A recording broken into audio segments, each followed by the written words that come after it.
Good morning, chat room. Good morning, good morning, good morning, all morning. It's morning until it's night, but right now it's not night, so good morning. I hope you guys are all doing fantastically well. It's a beautiful, beautiful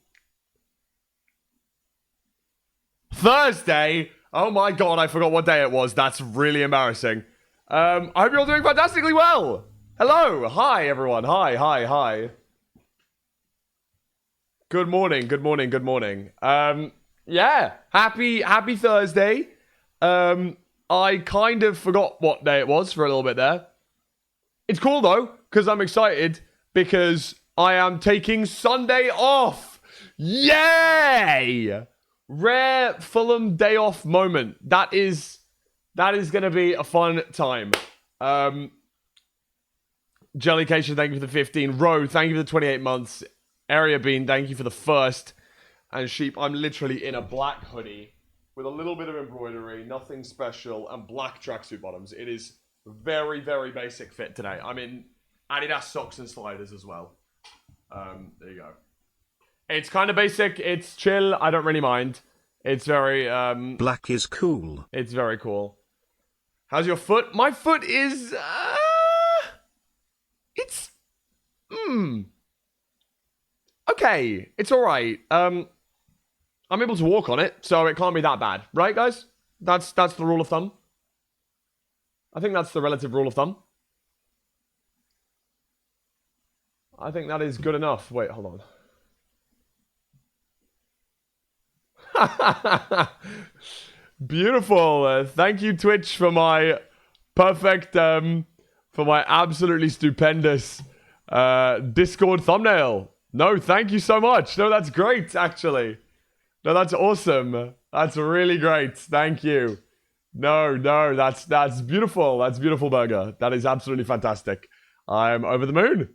Yeah, I look great in this. I look great. I look fantastic.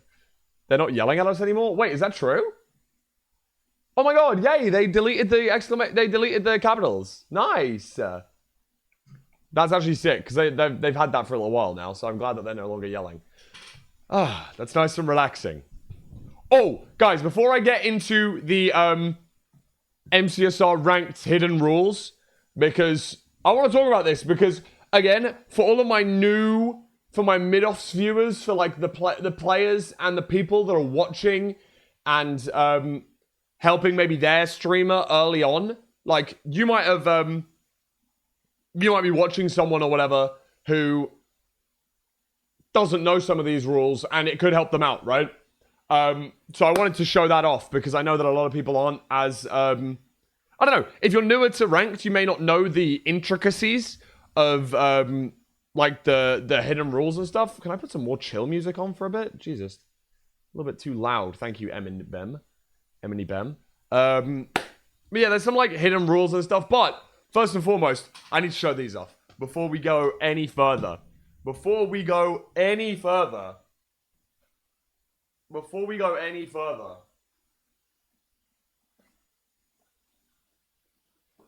I have two beautiful A3 size posters that I might have to show chat. Because the posters have indeed arrived for the Lewis Fulham Invitational. Now, these are finally here. And whether you are going to be there in person or not, you will still be able to pick these up. Understand that there is a couple of hiccups. Mostly, if you're in person, there's no such thing as shipping. I can go like this. Here's your poster. You know what I mean? Rather than, shipping. So it's something that I've still got to look into. And I wouldn't expect it to be super duper fast. Like after the event, I'm going to try and ship them out as quickly as I can, but there's no guarantees of them getting there at any time, okay? So I don't want people to get their hopes up too much, but I am going to try my best. First and foremost, poster number 1 is a minimalistic design. It is entirely matte printed for one reason and one reason only, and that is for these. If we have ourselves a marker pen like this. I wanted the runners to be able to sign the poster because I know obviously all of you guys who are coming in person would love to have your stuff signed. You're there, as are the other 8 runners and the 2 show match players. So 10 Where's the players. Bike Step remix? Where's the Pig Step remix? No, I'm not going to put that on for now. It's not too big of an announcement. But yeah, I know that all of you guys are probably going to want this stuff autographed and signed. So this one is really the design that I think is going to be perfect for signatures. And it is amazing. Also, look at the thickness of this, by the way. I know you can't really tell it on camera. This is 300 GSM paper. This is basically cardboard. You can hear it. Listen. Like, this is not paper. This is not thin. This is not thin. This is actually, like, I ordered all of the posters. They were 12 kilograms. These are thick. They'll look amazing on a wall, on their own, in a clip frame, or in a, like, just a regular A3 frame. But this is our first design. It looks amazing in person. The colors are really vibrant. Everything is super high quality. If it focuses, here we go. The colors are amazing. Let me try and shine the light on it a little bit better. Let me actually take down my light and put it here. You can see how matte it is if I, if I shine it literally with the light here, you can see that it's matte. It's not glossy. And you can see the runners are here. If I try and make it focus again. Can you focus, please, bro? Focus. Oh, guys! Bro, stop focusing on my hand and focus on the poster. There we go. Yeah, we've got our runners here. You've got me as the only person that isn't running. Do you get it? Do you get it, guys? I'm not running because I'm not running in the event, you know, like speed running, you know? We have Silver, Tiger, and Vistra just underneath. And then we have our show matches right at the bottom, John A and Jumper. And this is like our minimalistic poster, our white background poster. You can also see the LFI badge in a subtle gray behind all of us, which I think is really awesome. And then right at the bottom, we have Louisville Invitational Season 1. I think this is awesome. Obviously, this is A3 sized. It's going to be as affordable as I can make it. And there will be a deal if you buy both. I haven't set prices yet, but prices will be set ASAP. I'll let you guys know. And basically, if you buy both, it'll be... I'll do I don't know, 50% off or whatever. This is... The artist for both of these is Hellion from our Twitch mod and friend of the channel. Season 1, does it mean we're getting a Season 2? I mean... If it goes well... Hellion didn't sign it anywhere, no, but I will make sure that everyone knows that it's by Hellion. Will these be on sale at LFI? Yes, they will. So if you're coming to LFI, you'll be able to pick them up.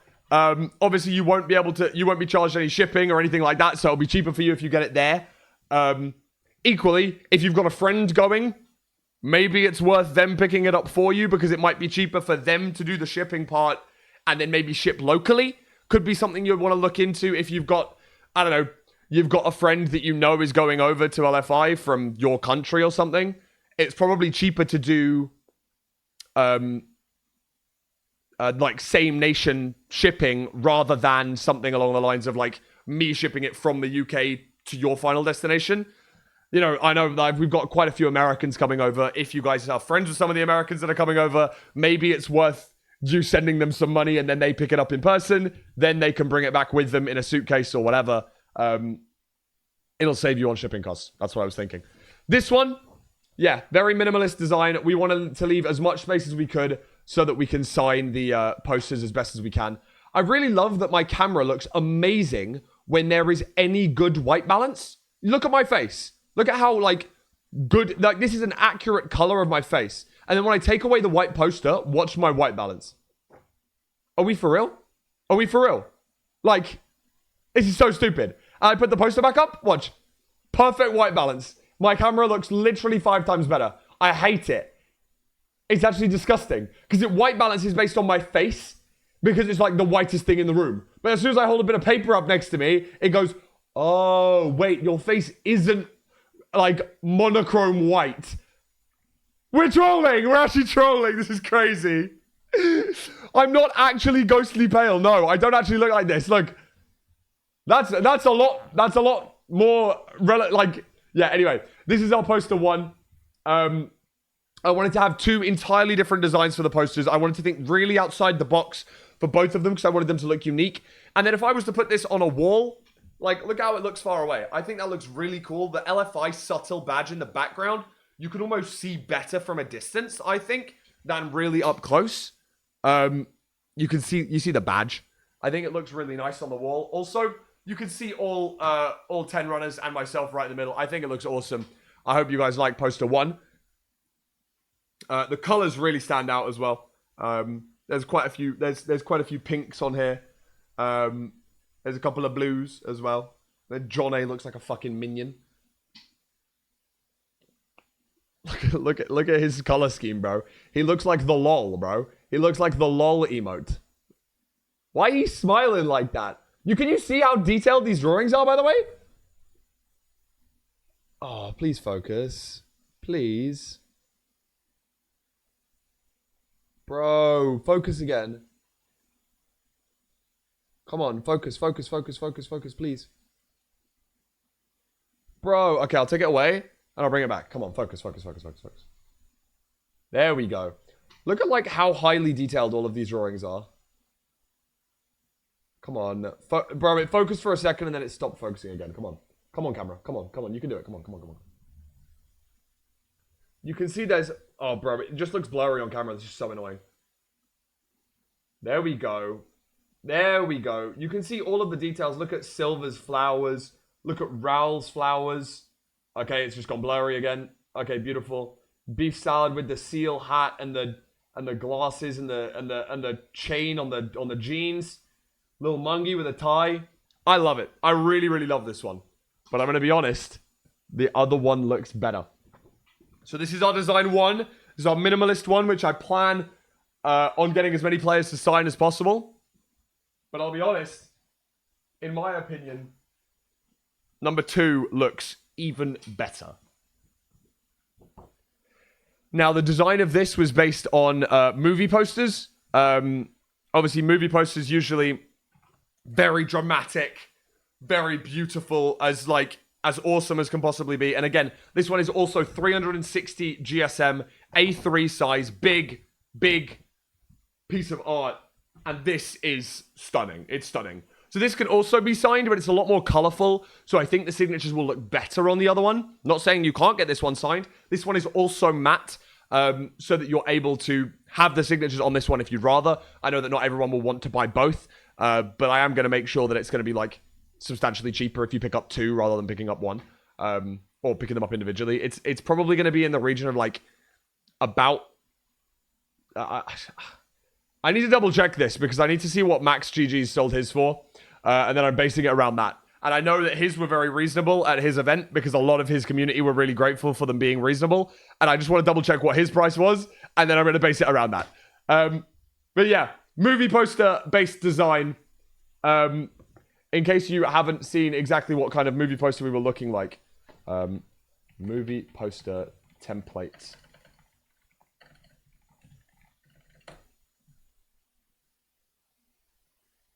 This one is like the thing that I was thinking of the most. Oh, it's so blurry and tiny, burger. Ah, here we go. Open image in new tab. There we go. This is the kind of idea we were going for with this, whereby it looks like an official movie poster with like the, you've got the title, you've got the actors, the producers, all of that stuff. And what we've ended up with is this. The Lewis Fulham Invitational movie poster design, with all of the runners, myself at the bottom. Let's go from the bottom. Here we go. Oh, the light is shining. You can tell it's matte rather than gloss because of how the light shines off it.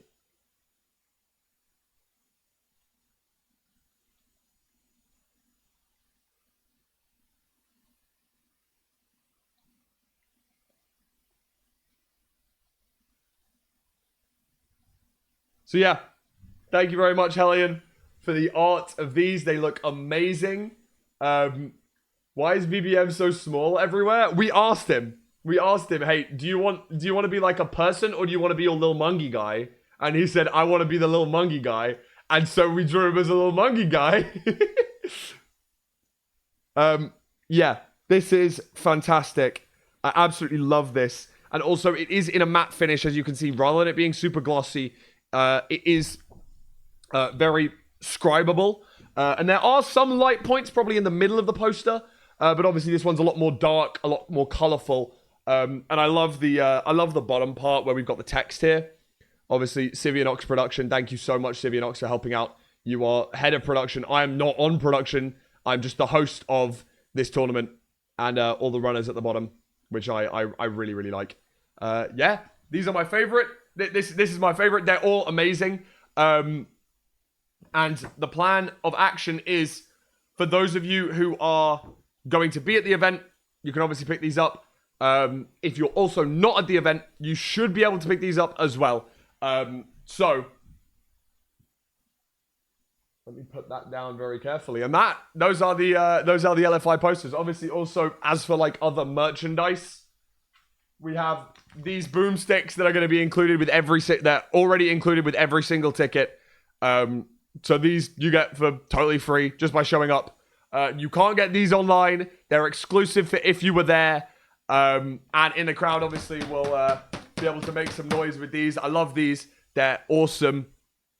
And also, if you're there in person, you're going to be able to try your best to pick up one of these limited edition Lewis Fulham Invitational jerseys, which the players will be wearing. The players are going to be coming out in these. Detailing is, the badge is very central. We have on the back the big name of the runner. We also have on the sleeves, we have their pixel art face, and also on the right sleeve, they had entire freedom to show and place anything that they wanted. So we have an Eamon 55 emote here for the beef salad love. There are very, very limited number of these. I'm talking maybe roughly 3 or 4 per runner. So if you have a favorite runner, you probably need to get to the merch store ASAP because they're probably not going to last that long. We have 40 in total. 10 of them are going to the runners. So there's about 30 after that. There's roughly 3 per runner. Not 3 for everyone because obviously I've had to send out a few that have already been, I have to give one to Hellion because Hellion drew the art and I thought the very minimum I can do is at least, obviously, pay them, but also give them copies of all of the art that they've done and stuff. But yes, those are going to be available in person. If there's any left over, which there might be, I don't know if there's going to be any left over, then obviously they will be put onto the website after the event, if there are any left. So, yeah, that is, does Hellion have any socials? Let me spam Hellion's link in chat real quick.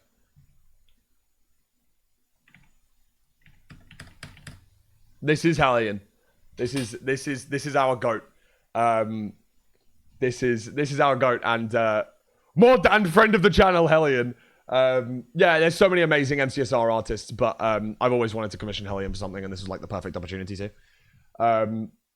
Yeah, this event's gonna be so cool. I'm so excited. Chat, obviously, if you weren't here at the very end of yesterday's stream as well, I was able to announce provisionally that Twitch have contacted me directly. Thank you so much to the Twitch partnerships team for reverting their decision on not putting me front page on the day. I applied for front page on the day. We got rejected. However, they reached out to me directly and said, we're sorry that you didn't get it through the application process. We'd love to be able to try and pop you on front page. Unfortunately, we're not going to get the full slot. They've kind of like squeezed us in a little bit of the downtime. That is absolutely fine by me. To be fair, I have to give mad props for everything. They've tried really hard. They've reached out to me directly. And they've said, like, we're sorry. We couldn't get, obviously your application wasn't successful, but we'd like to do something to like kind of, bridge the gap really. So we have a 2-hour slot on front page, which is amazing. And I'm very, very grateful for that. So big thank you to Twitch for that. Yeah, I think that's all of the announcements in regards to the Lucasfilm Invitational that I needed to get out the way. I think it's awesome that the posters have arrived. Do not worry, we will not sell out of posters. If you are going to the event, don't stress. You will be able to get a poster. So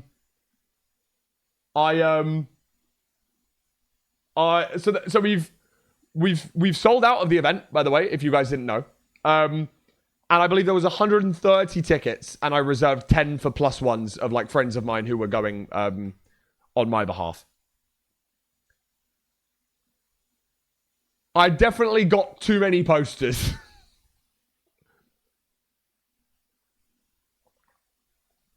If there is a poster George who buys 100 of each poster, every single attendee can still buy a poster.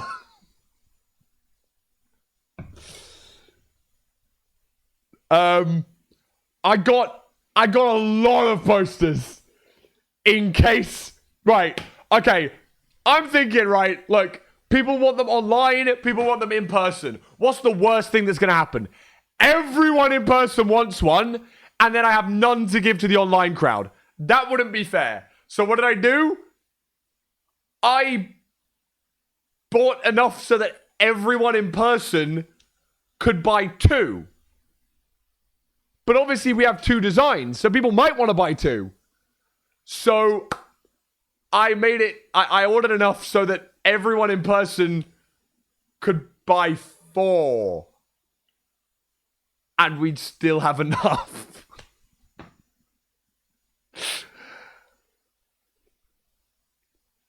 What I was thinking was, hey, if everyone in person buys 1 of each, then I'd want that many for the online as well, right? That's what I was thinking. I want to balance it out between the online and the in-person. But yeah, there's like there's like 12.5 kilograms worth of posters because of the GSM of the sheets. They're heavy. It's brilliant though. I absolutely love it. I'm really, really grateful. I'm grateful for this opportunity to even be able to do something like this. And my plan is, what I'm going to try and do is get the runners in person ASAP to arrive, and then pretty much like sign them backstage. Just in case, especially for the online people. I want to have some that are going to be plain and then some that are going to be pre-signed. I'm not going to make them cost any different. But obviously the pre-signed ones are going to be very limited because I don't want to keep the runners just like, it's not going to be like a fucking sweatshop where they're going to pass through and like sign a poster, like, you know, there's only going to be a limited number of them. I don't want to keep them for too long. You know what I mean? But I know that a lot of the people online will want the signed posters as well if you weren't able to make it. So I'm going to try my best to do that. There's no guarantees, but I'm going to try and do that, okay? And maybe, just maybe afterwards, maybe we'll do some sort of giveaway for a couple of the posters as well, because obviously that would make a lot of sense. I'd want to be able to give a couple away back to you guys that have been watching forever. It's the very least I can do. I mean, to be honest with you, I'm probably going to have enough left over to be able to give a few away, so because I ordered so many. And look, okay, first and foremost, also,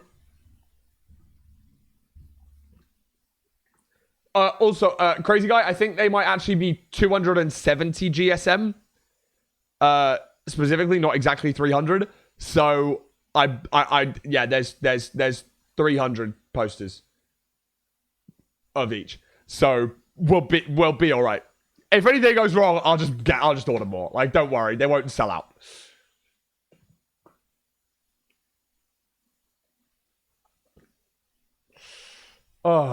Anyway, okay. Okay, yes, I'll reach. Okay, I know I got too many. It's fine. It's fine. I've got enough. Right, okay. Would you rather I order 50 and they sell out and then everyone's sad, or I order way too many and then you get one? What would you rather? You tell me, okay, chat? You tell me, all right? Waiter! More posters, please. We got to teach this man about inventory control? Yeah, but if I bought them in 100 stacks, it costs more. So I was like, you know what? Let me order way too many and then worry about it afterwards. LFI 35 is still going to have stock of Season 1 posters. Wait, what if these are like collectible items? Bro, we make a trading card game, but the trading cards are fucking A3. Oh my god, this is 1 of 1. Design 1 of the Lewis Film Invitational production, bro. I play Season 1 movie poster. That gives me 10 attack. Like, no, that's good. They aren't a good collectible if there's this many. 300 of each? That can't be that rare. That's pretty rare, no? In a few seasons, you make a mystery box with old posters. Oh, hell nah. Oh, we yeah, I send it off to PSA, and PSA have to put it in an A3 sized. Oh, it's beautiful. TCG style merch is a great idea, though. Yeah, those who know.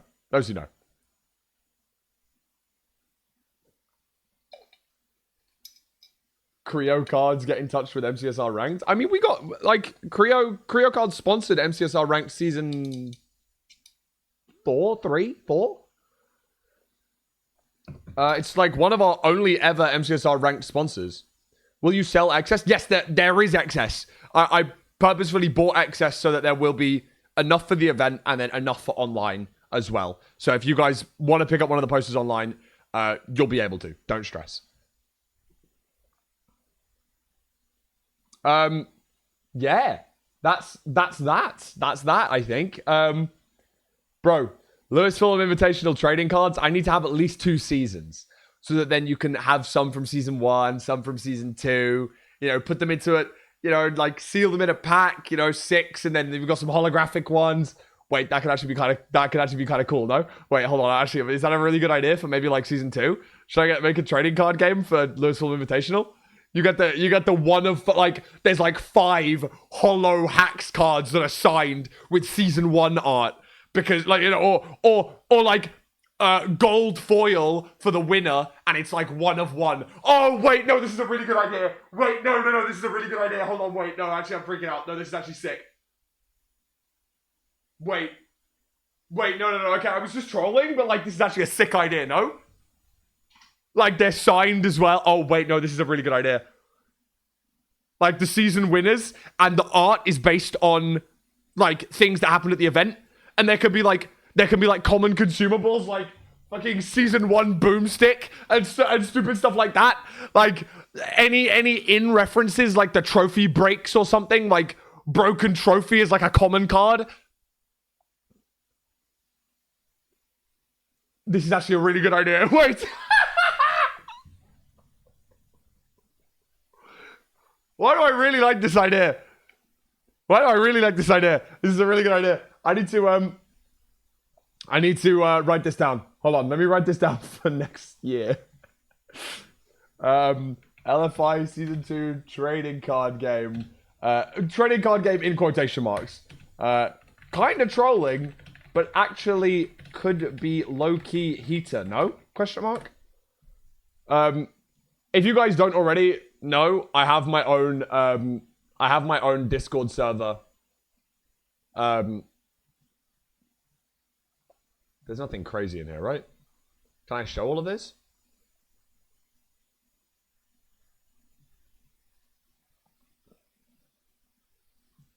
Yeah, this is my very own... This is my diary server. Just look over here. It has all of my... It has nothing apart from, like, text channels. And all it is a server that I am in on Discord. And it's perfect. It just keeps all my information. It's really, really helpful. Taxes channel. Look. Okay. All right. Yes, I have a taxes channel. I need to do my taxes sometime, you know? Look at my accountant, dog.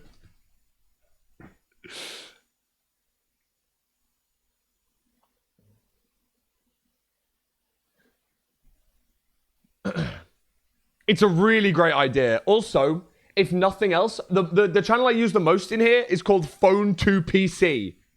Because the number of times I want to send a link from my computer to my phone or my phone to my computer, I just use the Phone to PC channel.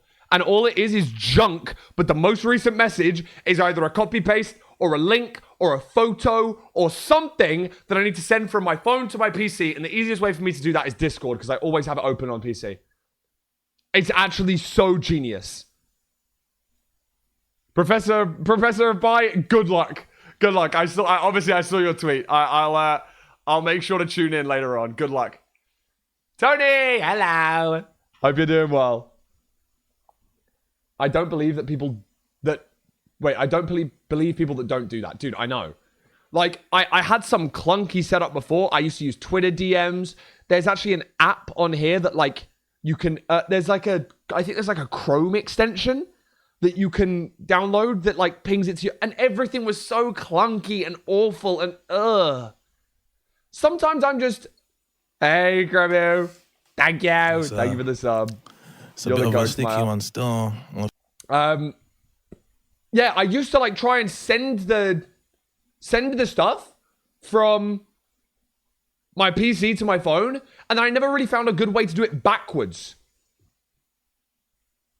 Horror. So, phone to PC, my most used Discord, this Discord is called Diary, because it's literally just all of my stuff. I have some horrible messages in here, bro. There's a thoughts channel. Ow. I'm not scrolling back through that, bro.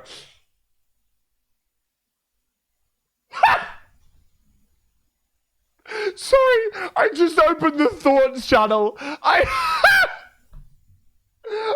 opened the thoughts channel. I'm not even trolling. The most recent message in the thoughts channel. The most recent message. Oh my god. This is it.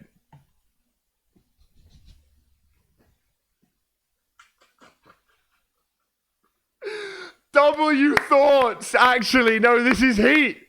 This is fire emoji. I have not had a single thought in a year. No messages.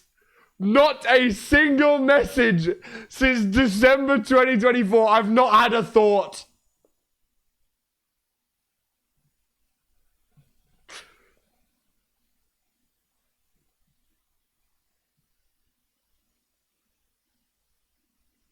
Horror. No, this one was beautiful. This one was stunning as well. I'm scrolling back up through the thoughts channel.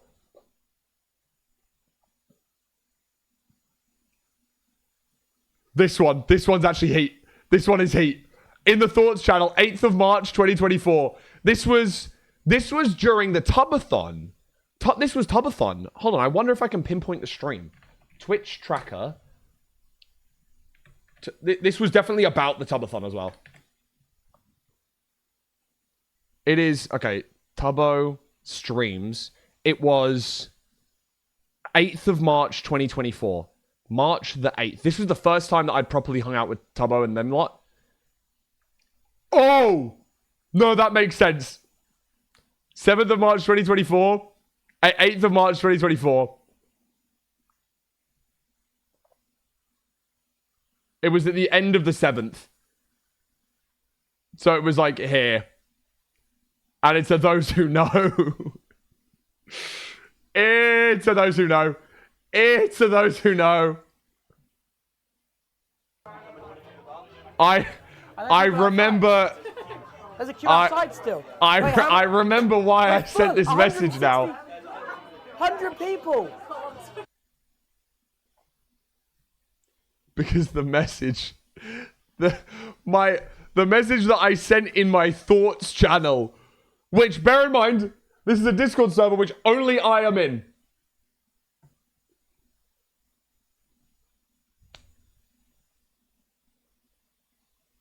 Who's he talking to? Who was he talking to? I was talking to myself in the morning, bro. I'm very drunk. I apologize. To myself. Oh my god, wait. Oh my god, was that the night we went clubbing? Was that the night we went clubbing on stream? Oh no, there are some horror clips. No, we didn't, did we? Oh my god. No, we definitely did. We definitely went clubbing at one point. I feel like Tubbo went back to bed. Right? He went back to bed and then left. Like, took the camera home, put it down, and then left, and we went out clubbing.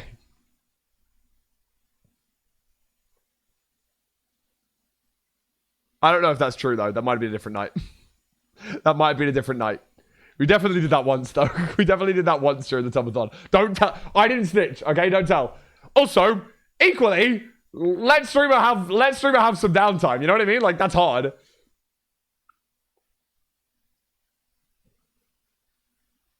That's actually difficult to do, you know?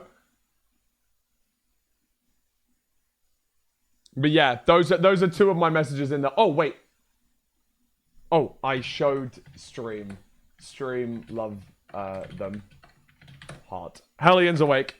I think Hellion was at university, so didn't see the release of the posters. But yeah, I'm over the moon. I'm over the moon with the posters. They look amazing. In hindsight, I might have gone for a gloss finish on the movie poster version, because I think that this version, not many people are going to get signed. But I think maybe the matte version gives you the option. If you want it signed, then you can. But, like, you know, I think it still looks great matte. And you can see it's still kind of got, like, a little bit of a glossy shine because of the ink. Like, it's so colorful. I think it looks great. I just think it looks fantastic. I think they both look amazing. I think matte's just better. I think matte looks better than gloss. Great. That's great to hear. That's great to hear.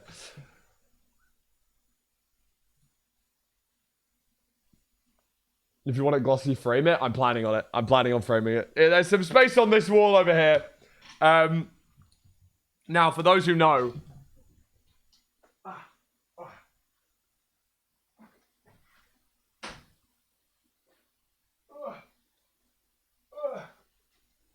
This is a collage of my first ever big streamed event, by the way.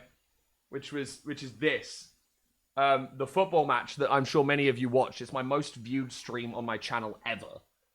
It had everyone who was basically at the Rotterdam.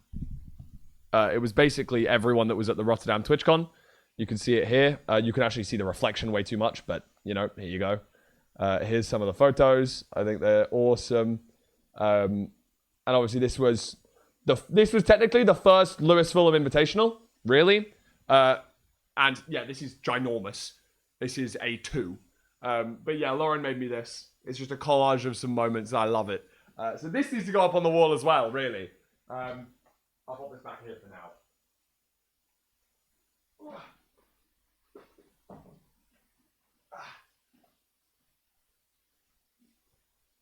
It's a perfect excuse. Did you frame the painting? No, that's there as well. That needs to go on the wall. So like, I think I need to go out and purchase some frames. I think that's what I'm saying, basically. I need to go out and purchase some frames. Because, yeah, Ant has the artist badge because of this. Which is a painting of me on the football pitch at that event that I hosted. Which is so awesome. And also the white people on the back. W white people. It's so cool. It's so cool. But But yeah, I mean, I wasn't really planning on streaming just yapping about Lewis Fulham Invitational, but if people like it, then I'm grateful. I like yapping. So, I mean, there's always going to be stuff to yap about. Let me make it very clear. I freaking love the yapping. Oh, that's amazing. That's great. That's great news. It's great news because I love yapping, okay?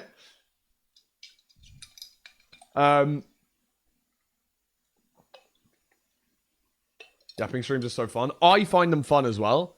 It's just that yapping streams, I get so much more tired, so much more fast. Was that grammatically correct? Maybe not. I don't know. Sorry.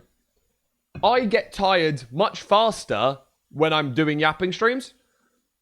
Because, I don't know, I feel like I have to pay more attention. Whereas, if I was to just play ranked, which is what I usually do, I can stream for a lot longer. Like, I can already feel that my voice is going. I've had to stop for a drink twice. You know what I mean? Like, it's pretty crazy. But yeah, let me make sure that this is very clear. I want to... okay, actually, hold on. I want to hear some... some community feedback, because I'd actually like to base it on you guys, really. So, for those of you who are attending the Lewis Fulham Invitation, actually, you know what? It doesn't matter whether you're attending or not. Let's role play here, guys. Whoa, asking the Minecraft scene to do role play is a scary thing, actually, because you guys, hey, nothing NSFW, nothing explicit for me, please. Okay, no role playing, that sort of stuff. Okay, boundaries, none of that. But let's role play real quick about let's role play. You are at the Lewis Fulham Invitational. You're at the Lewis Fulham Invitational. Role play. Like, okay, imagine you're there. Okay, you're watching the most awesome event. You're watching the biggest MCSR LAN event ever. Okay?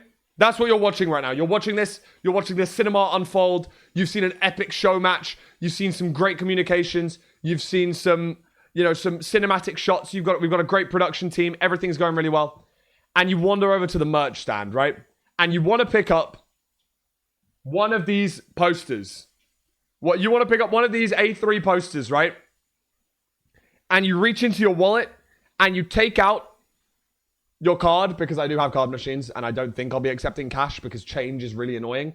I know that everyone has a card at some point, and if you don't, then ask a friend and pay them in cash. It's just much easier to keep inventory if I'm using card machines. So it's only card at the event. Cool, just to let you know. Shit. What do you guys think these posters should be selling for? I actually don't know. I don't think I've ever bought... I bought a poster before. I bought a Sidemen poster in Tobacco Dock Upload 2017.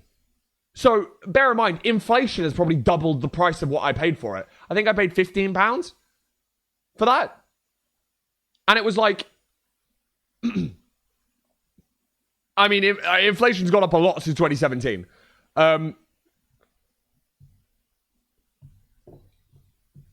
Let's use USD, because I feel like USD is like everyone's like base currency. Well, if you use something else, it's...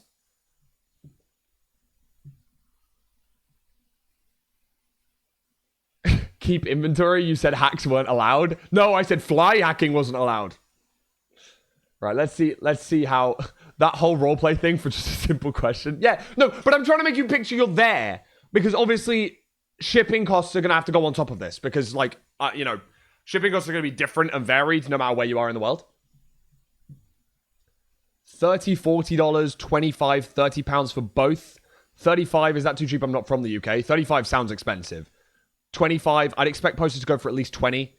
10 per, 15 or 20 quid. They're A3 size. 5 to 20 pounds, under 30, 20 quid, 20 max surely, 30 USD.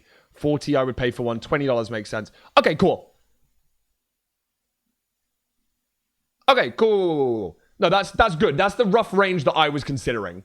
I was thinking about doing, like, in the region of, like, I think I was going to go, Because I wanted to make the 2 like a really good deal. Because I want people to get 2. I just want people to have mementos of this.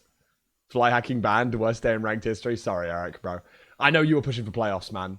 I know you were pushing for playoffs, but we can't have you fly hacking all the time. I'm so sorry.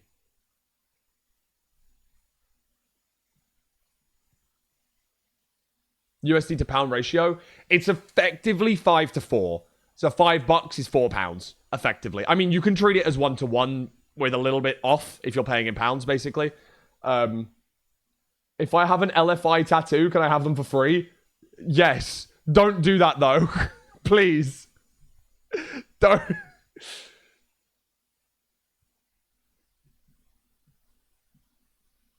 Yeah, K4's idea is good. I think that like a couple of people have said that, like 20. So obviously I'd have to like knock that down for like pounds. I'm thinking that would be like what? What's $25 in pounds? 25 USD to GBP. 18.94. Okay, that makes sense. And then 40 USD would be like 30. Yeah. Yeah, that makes sense. Cool. Yeah. It'll be roughly that. You know, I'll probably make it a bit cheaper than that as well, to be fair. Like I can probably afford, I could probably do £15 each and then maybe 25 for both. Possibly. It's probably good. I think that sounds reasonable. That would be in pounds, yeah. So that's like, I want to say, what would that be? So if I was saying 15, that's $20 for one or 33 if you get both. That's a good discount, I think. Is that good enough discount? I'm just trying to, I want people to get both, bro. What's the reasonable for you? Because cost of producing too, it's not cheap. Nah, it's fine. I don't care. Like, profit or loss for this event, it doesn't matter for me. I just want it to go well. Like, I can afford to put money into this event. I don't care. Like, bear in mind, after this, I'm probably going to the crowd and being like, we're all going to, I'm going to this bar. I'm putting money behind the bar. Go.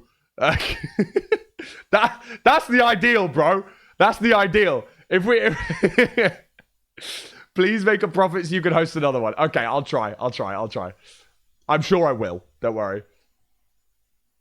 How everyone just aced the calculus test? Come on, Andy. Let's go. I don't think... I don't know what the maths is, right? But no, that should be fine. Do you have a stream schedule? Do you stream daily? I stream almost every day. Almost every day. This year, I've done so much better with streaming often. I was looking at this yesterday. Sorry, chat. I'm going to go on a bit of a tangent again. I know I wanted to talk about MCSR ranked, but I'm kind of yapping, and I really enjoy yapping.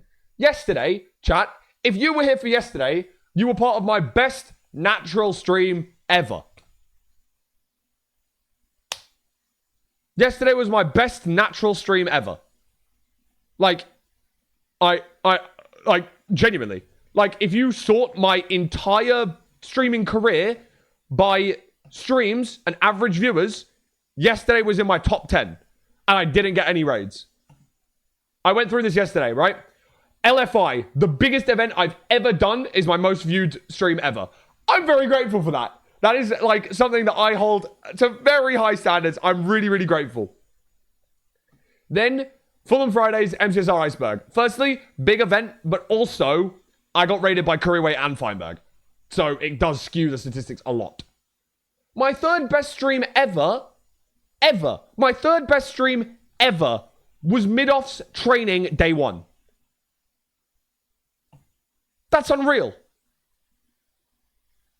But out of my top 10 streams ever, 3 of them have been this month.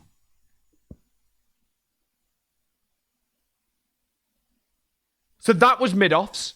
Behind that is the MCSR ranked finals that we did in person at the Tubbo office. Obviously, with beef salad, with Tubbo, we had like the high production cameras. Everything looked amazing. That's my 4th best stream ever. 5th is Mid-Off Draft Day. Mid-Off Draft Day, where I was a vodka bottle. That's my 5th best stream ever. 6th best stream ever, I got rated by Ryan Heger. Just, you know, it's just one of them ones. It's going to drag the stream average up. 7 was Dodge HBG Agree, which is like my third most popular video on my second channel. It's like a really, like, I love the concept of it. Everyone really loved it. I think I also got rated by Curry at the start. But yeah, really cool. 8th best is my, like the first day of my subathon where I got front page for 8 hours. So I had like 3,000 like viewers that didn't really gaff, but that was that. And then 9th best stream ever yesterday. No events, no plan for the stream. I just went live with how to reach diamond in MCSR ranked, and I went through some stats, and that's my 9th best stream of all time, which is so sick. So if you're here and you were here yesterday, of course the Flyhacker helped a lot. W Flyhacker. Wait, not W Fly. You know what I mean? W Flyhacker, kind of.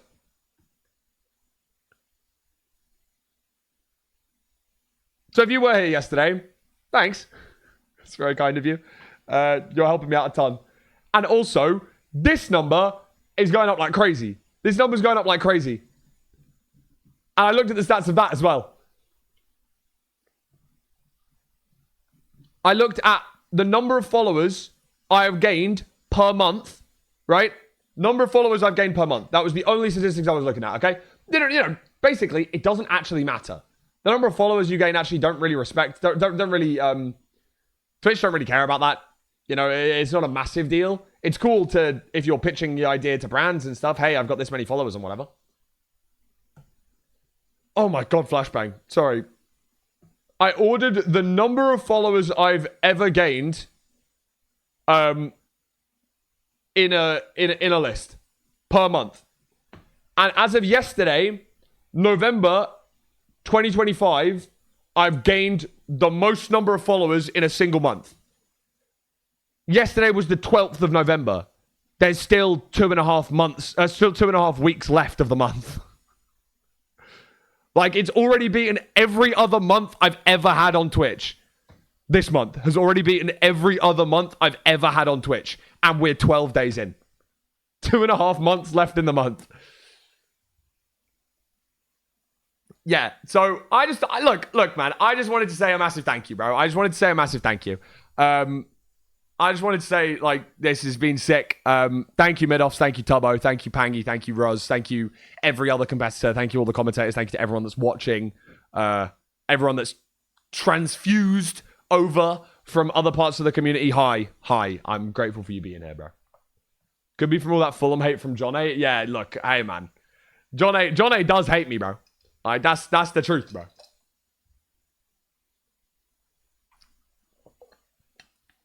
Lots of love, guys.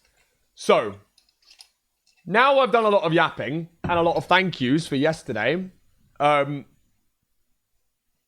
wanted to say, this one goes out for my diamond grinders. This one goes out to the Tubbo and Lukies of the world. Because, honestly, this is really important to know. And especially to the newcomers, the relative newcomers of MCSR, ranked specifically. If you know how to play Minecraft speedrunning now, you also need to know the rules behind what you're playing. And this is like, oh, maybe you're like really good at Valorant, right? You know how to click heads. You know how to plant the spike. Spike? Is that it? And then you know how you know the maps because you know how to root a bastion, right? But you don't understand how economy works. If you don't understand how economy works in Valorant, it's as good as cooked, right? Or in Counter-Strike, you don't know your smoke lineups. That's a big problem because you can't just place them on a map like you can on Valorant. I don't really get how that works. Anyway, big money good, no money bad. Exactly. But if you queue up into a ranked seed and you've got a village in the distance and a ruined portal in the distance, do you know which one you're meant to be going to? Maybe not.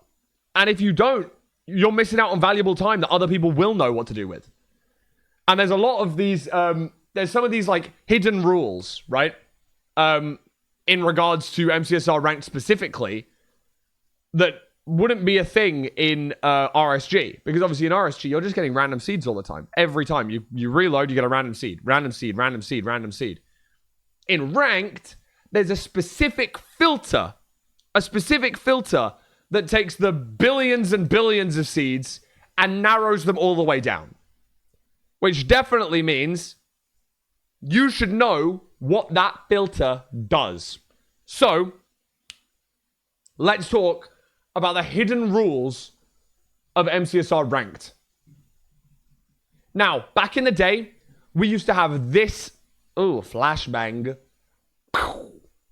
This flashbang of a Google Doc. Hold on, let me change my account because I'm actually on my personal account now. Cool. We used to have this flashbang of a personal document. However, this is old. Back in the day, we actually had a substantial skew of what was in the filter for those players that were good at the game. Because what we wanted to do was represent how RSG was played.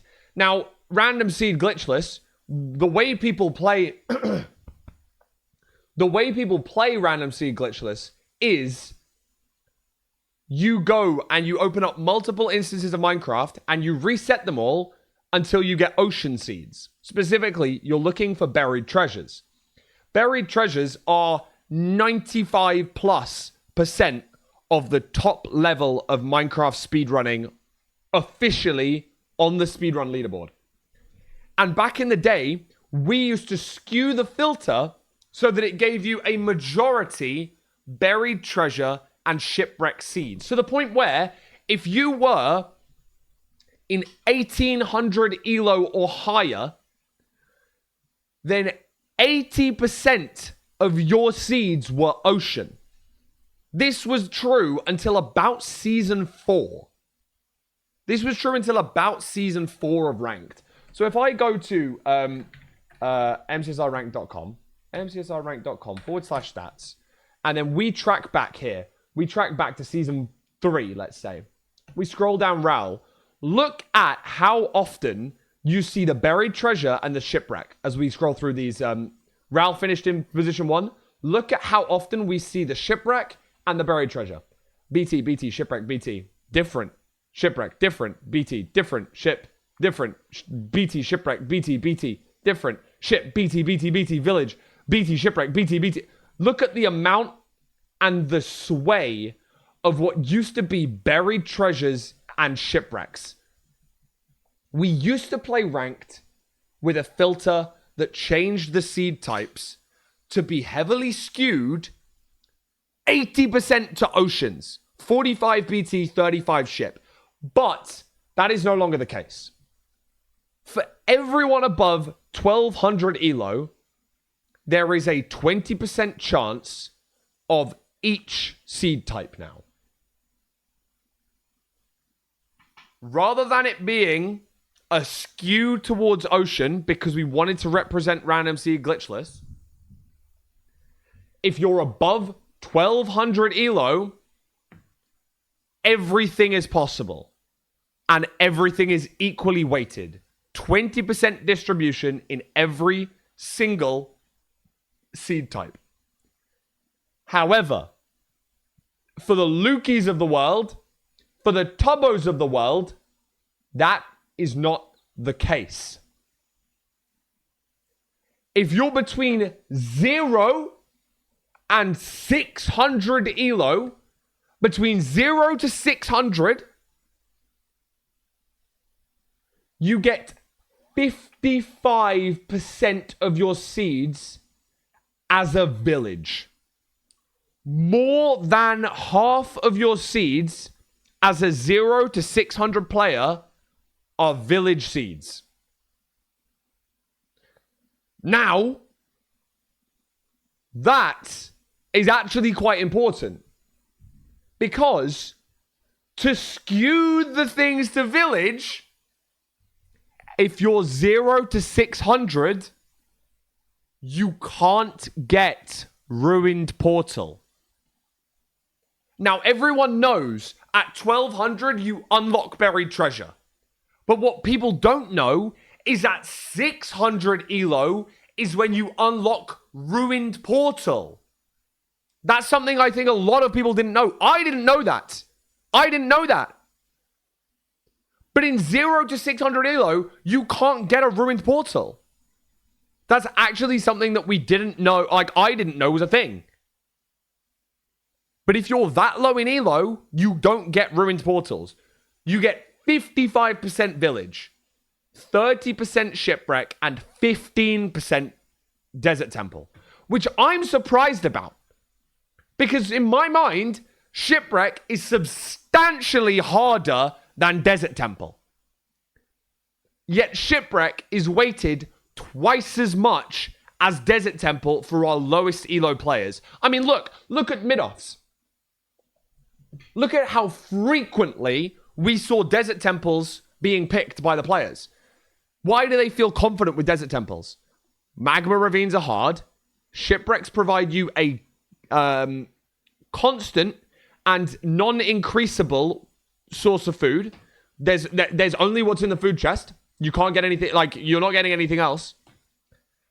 And Desert Temple provides you TNT for blocks. And blocks are helpful, especially for newer runners. Those three things make me think that Desert Temple is easier than Shipwreck. So, if you are a 0 to 600 elo player, I would say maybe be a Shipwreck hater. Maybe be a Shipwreck hater. Maybe try seed change all of your Shipwrecks, because I'm not going to lie, I think the majority of people will accept a seed change for a Shipwreck. And if you feel more comfortable on a seed like a village, could be worth it. Because there is a 30% chance of you getting a Shipwreck and almost double to get a village. It's almost double. Desert Temple is 15%, Shipwreck 30%, and Village 55%. So, that is our elo distribution from 0 to 600. And specifically, this is targeted at Lukey, right? Lukey is one of those players who is currently in that region, in that range. And if I go to Lukey TV right now, very much under 600 elo. And notice his sway of mostly village seeds. Couple of shipwrecks, mostly village. Couple of desert temples. But the only time we got a ruined portal is when we were at 645 elo. And now he's fallen below that boundary here. Now we're down below. We've not had one since. And that's because they're literally not in the filter for players between 0 and 600 elo. So, not only that, but that is something that I think inherently sways the average of runners to be faster at higher elo. Because they're actually getting given faster seeds. Have a look, for example. Have a look at the average of the top runners. Let's average Infume right now. Look at his comparison for Village, Ship, 940, 936. Look at Ruin Portal, 852. For the top runner in the number one runner in the world, has a 40-second difference on Ruin Portal. Imagine what that's going to be like for the lower runners. They might save 2 minutes, 3 minutes if they get Ruin Portals. So personally, as much as I said you need to have this average to be at this elo yesterday, I don't think that tells the full story. I don't think it tells the full story by any stretch of the imagination. Because the higher elo you get, you're actually unlocking the faster seeds. Between 0 and 600, you don't even have access to the fastest seed type. 600 to 1200, you do.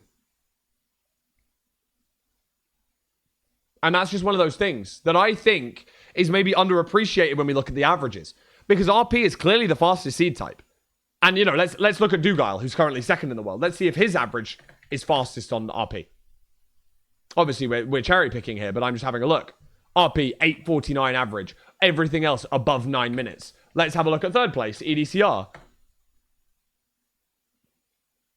you've got an average of 854 and then 9xx on everything else.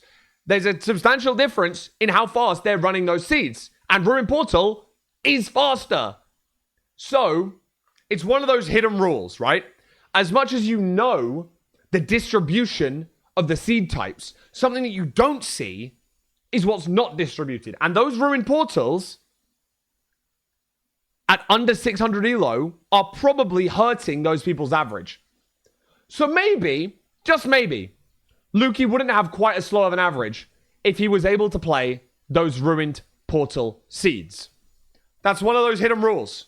That's hidden rule number 1. Is that Ruined Portal... I know, as much as I say it's hidden, it is on the MCSR wiki. I'm just saying that... MCSR ranked wiki.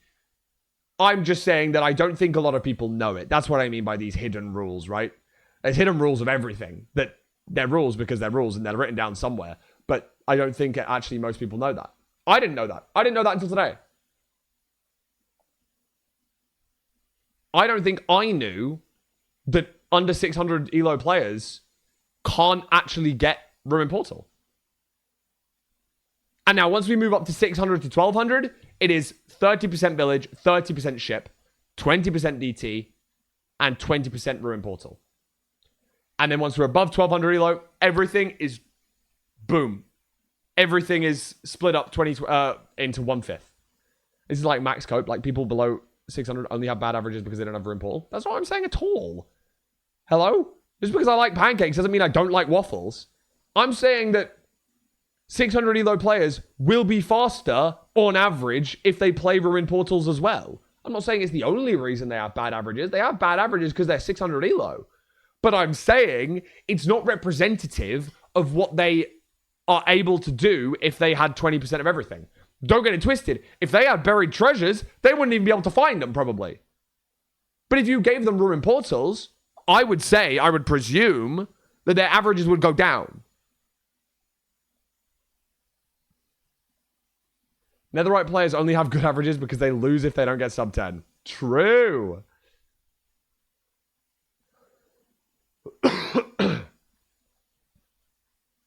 And I think it contributes. I think it contributes more than you might think. Especially for the lower speed runners. One of their slowest parts is getting into the nether. And if you've got a Ruin Portal, that eliminates some of the mechanical aspect of magma portals or, you know, finding the lava pool. Even if it is saving them a minute in the overworld, that is actually a substantial amount of difference.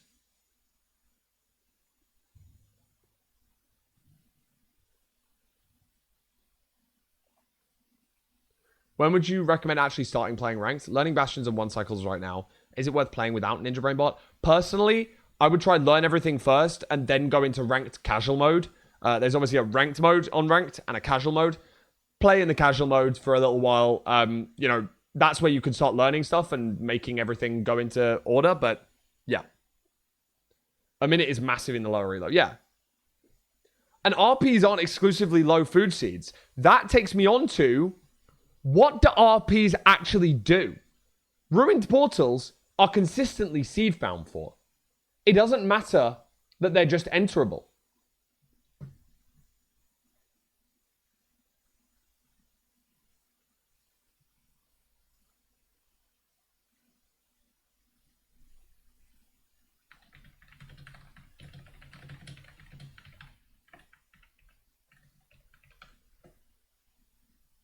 Perfect. Great news. Just got some great news back about Lewis Film Invitational.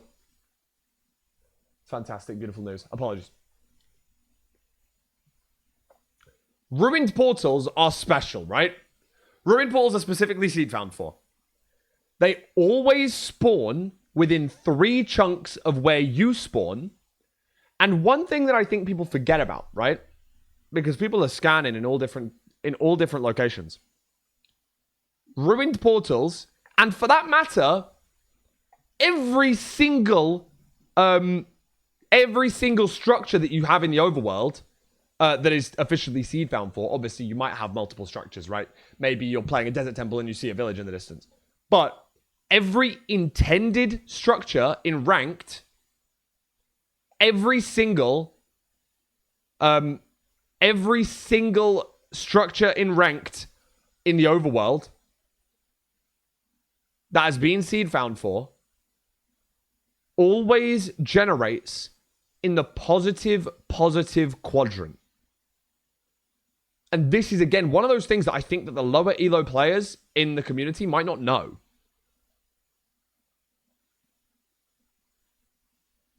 Every intended buried treasure, ruined portal, desert temple, shipwreck, and village are generated at positive coordinates for X and Z. Now, that doesn't mean it's positive from your spawn point. It means it's positive from 0, 0. Okay? That doesn't mean from your spawn point. It means from 0, 0.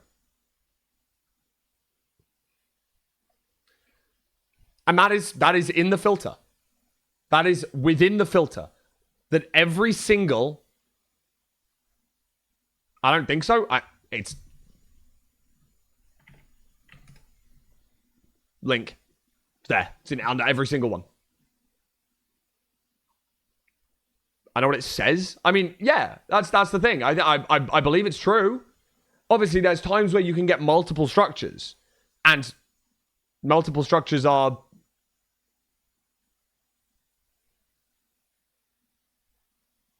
Yeah, source. I made it up. Boom! I'm actually trying to make sure that... What I'm actually doing here is I've been paid by Tubbo to make everyone else worse so that then he can queue up tomorrow and I'm feeding you all false information so when he queues up, he plays against easier opponents. Do you know what I mean?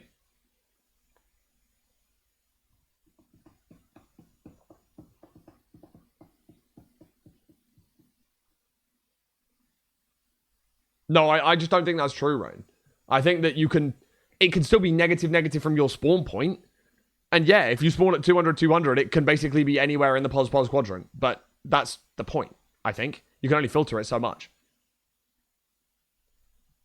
And I will put my hands up and just say that my source is the MCSR ranked wiki. Sometimes the filter might go wrong. Sometimes stuff might go wrong. But the intention is that your intended structure is always going to be in the positive quadrant.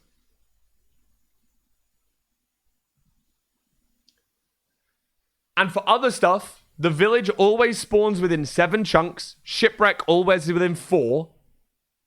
I feel like that might be suspect occasionally. Desert Temple within 5. Ruined Portal within 3. And BT within 5 chunks.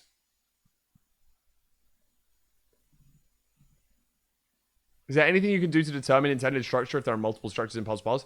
Not always. You can kind of sometimes do it based on their distance. Because let's say you've got a desert temple that's within 3 chunks and the village looks like it's about 7 chunks away.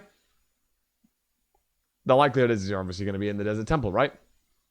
But the village... Now, to be fair, the ranked wiki does say the village contains a guaranteed blacksmith. And we know that isn't always true because it can contain a toolsmith as well. Cinema. However, what it does is there will be 3 artificially generated lava pools, quote unquote, near the village. Now, this is one of those things whereby I don't actually know what the filter does here.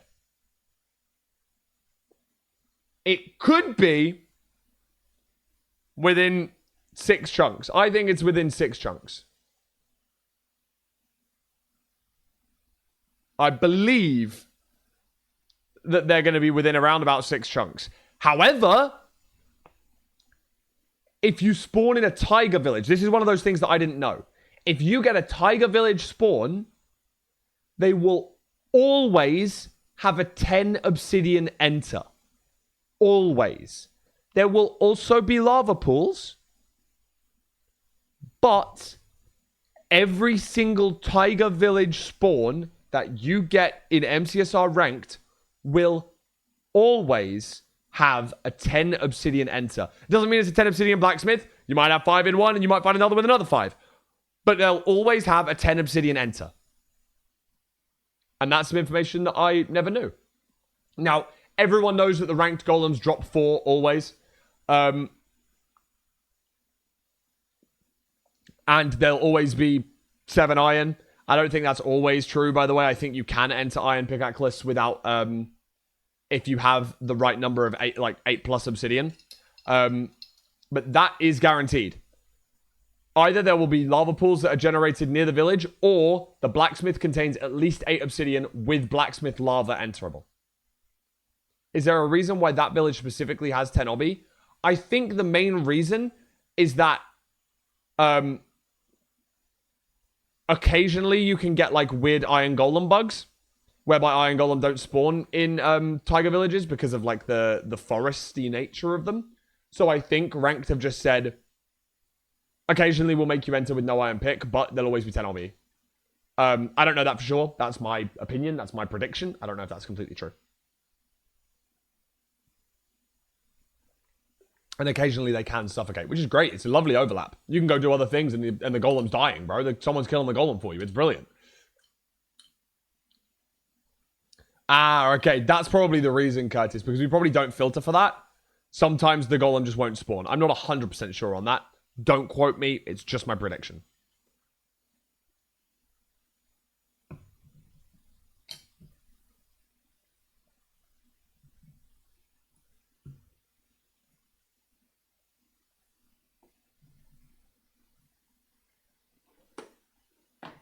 Secondly, for shipwrecks and buried treasures, there are always 2 magma ravines within 10 chunks of the shipwreck. Within 10 chunks. 10 chunks is a long way. You'll be surprised.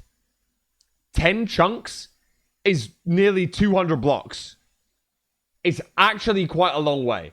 So the intended magma ravines might be further than expected. But no, it's always from the shipwreck itself, not from where you spawn for the shipwreck and for the buried treasure. Magma ravines will spawn within 10 chunks of the shipwreck, and magma ravines will spawn within 10 chunks of the buried treasure. Can they be fake ravines? Filtered. So these are filtered for magma ravines. So no, they can't. That does not stop there from being unfiltered fake magma ravines in the area. In fact, we know that firsthand. Is there a way to detect fake? You'll get there with a lot of practice. Hold on. Magma ravine quiz. I know there was a magma ravine quiz.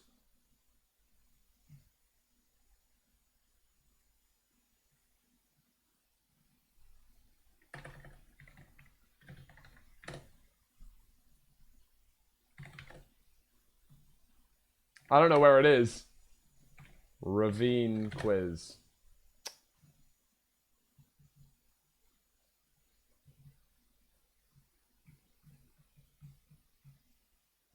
Cool. Okay. Evan K made this. You might want to try this if you want to get better at magma ravines. Here's a this is a Google form with, is this magma ravine real or fake?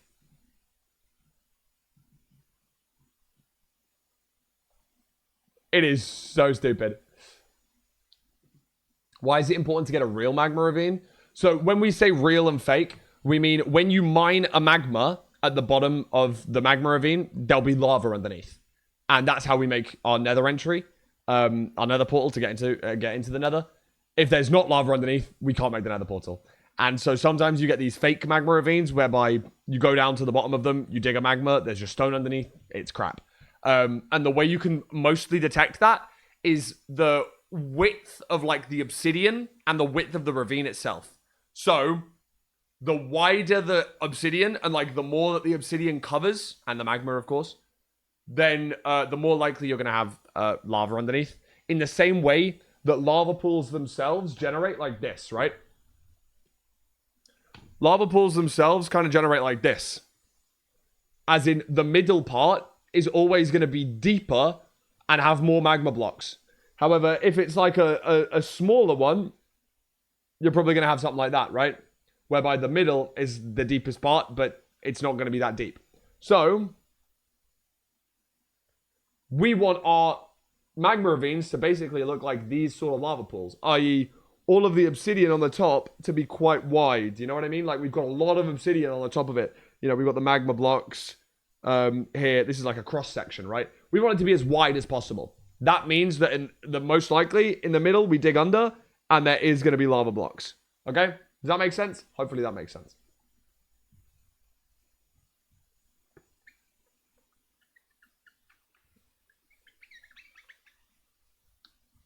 Hope that makes sense.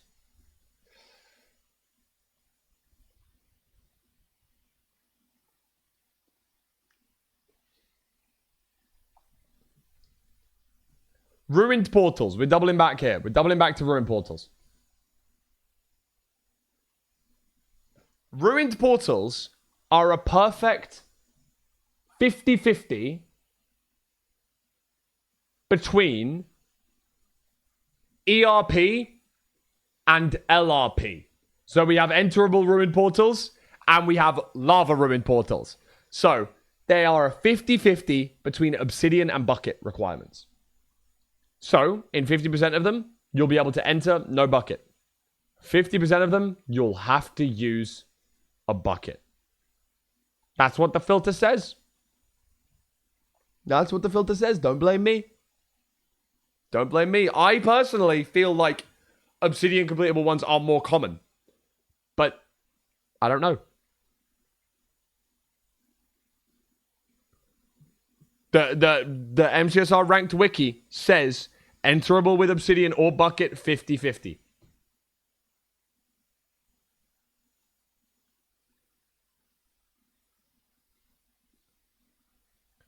Food in chest or animals within 5 chunks with a flint and steel or a fire aspect sword.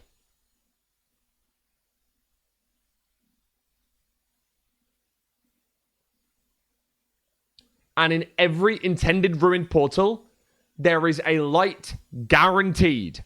Meaning, flint and steel, or fire charge, or flint and extra nuggets. And there is guaranteed to be at least 18 iron nuggets above what's required to make the bucket. So if you need to make a bucket, you're going to have 5 ingots at minimum. If you don't need to make a bucket, you're going to have 2 ingots at minimum. Meaning, on every ruined portal seed, you could make shears. I wouldn't recommend it.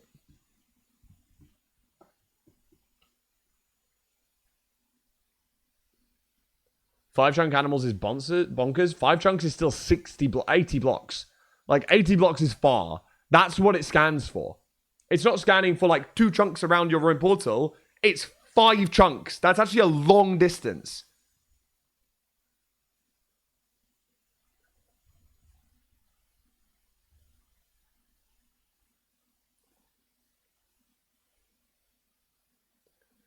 Why is Dragon RNG and not standard? We do somewhat standardize it, but at the top level of Minecraft speedrunning ranked, it doesn't matter because 95% of runs will finish with a 0 cycle, and that is entirely standardized. Okay. It is as standardized as we can possibly make it. Animals don't have to be edible. Wolves count. Are we trolling? No, I don't think that's true. I don't think that's true. Is it true? I guess we'll never know. I guess we'll never know. Wolves just kill my sheep. I know that's true. That always happens to me too. Bro, there's always a beehive next to my ruin portal, I swear. I swear there's always a beehive next to my ruin portal, man.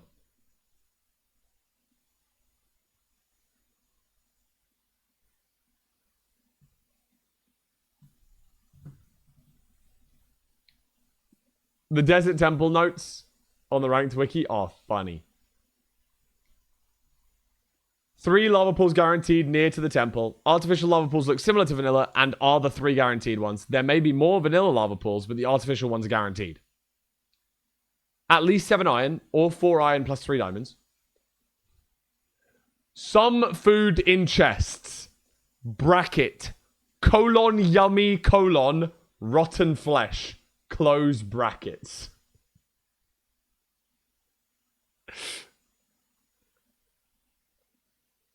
Colon yummy colon, bro. Is it not colon yummy? Oh, it's colon yum. Sorry. Colon yum. I misspoke. It's colon yum colon. Apologies, guys. Sorry. Sorry. And then nearby access to wood. Square bracket mostly. Close square bracket.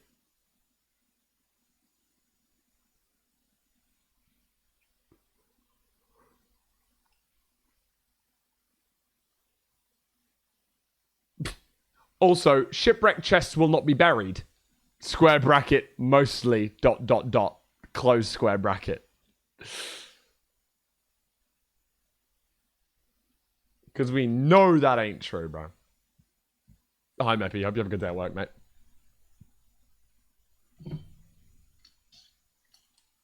Vstrad loves that mostly. Vstrad uses that mostly to full effect. Separate to the seed requirements is RNG standardization, which is something that I had never knew.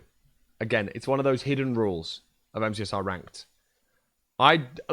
It's actually not hidden. It's publicly available on MCSR ranked wiki.mcsrrank.com. All of this information. All of this information publicly available.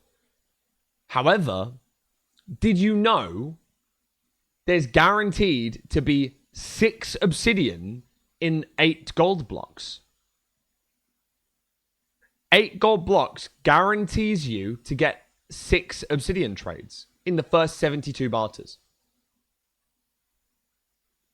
And 3 ender pearl trades. So at minimum, every double triple will allow you to finish the seed. Meaning, specifically recently, think back to Jack Manifold in mid-offs. When Poundcake played single triple, he got 3 pearl trades. They were guaranteed at least in the first 8 gold blocks. And I believe he traded like just over 5 because of the chests. That's something I didn't know. You're guaranteed 6 obby in 8 gold blocks. So let's say you're looting a chest, you get 14 obby in a chest. You can play double triple and guarantee enough for double travel. I didn't know that.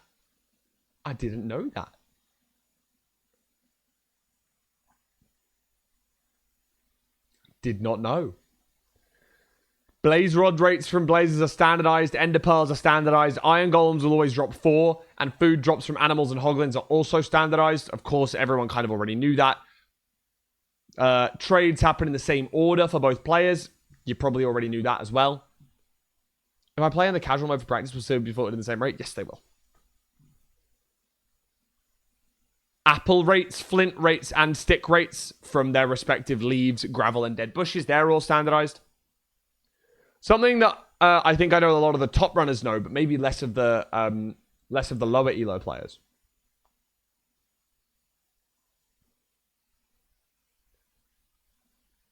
The second eye throw will never break. Your second eye throw will never break in MCSR ranked. First one can. Third one can. But the second one will never, ever break. That was changed relatively recently. I want to say final, like last 3 seasons.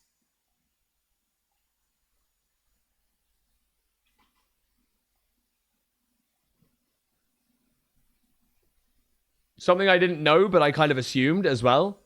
Hunger from rotten flesh is also standardized. I hoped it would be. I assumed it was, but it is. So I think there's like a 20% chance not to have rotten flesh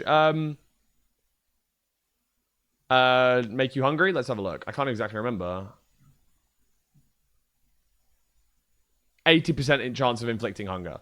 So 1 in every 5 doesn't.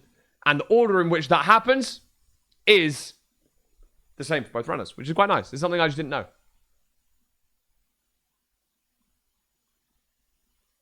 Why is it so specific? Wait, why the second one? Because most of this is actually a top runner change, really. I would say everyone in the top 200 speedrunners can boat eye, use boat eye, basically, meaning that they throw one eye. However, there are some angles and some blind locations that mean no matter how well you measure, you can't get 100% in one eye. Other runners might not have that problem because of RNG, because of where they stand, where they blind. Maybe they find a different spawner. Maybe they literally blind 3 blocks different. They actually spawn at a coastline rather than in the sky, in the ocean. And even though you're looking at the same eye, same stronghold, you're standing in slightly different locations. So you're getting slightly different angles. And those slight different angles could mean this person gets 100% because it only crosses through one chunk. This person, it could cross through 2-3 chunks, so they have to throw a second eye. And that happens with boat eye. And the point is, we don't want to punish people that already have to throw a second eye by that breaking. It's already punishing. You already lose time because you have to throw a second eye and have to measure it. But if that ended up breaking, not only would you have already lost time, but you have to lose time to get another rod. Sometimes I miss stronghold, but despite being 100% accuracy, you didn't measure right then. Turn up your standard deviation because your standard deviation is too high if you're measuring 100% accuracy. Clearly, you did not measure 100% accurately.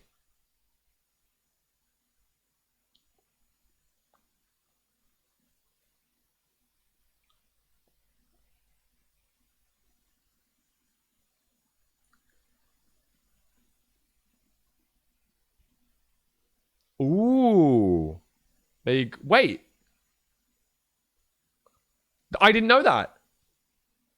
I didn't know that at all.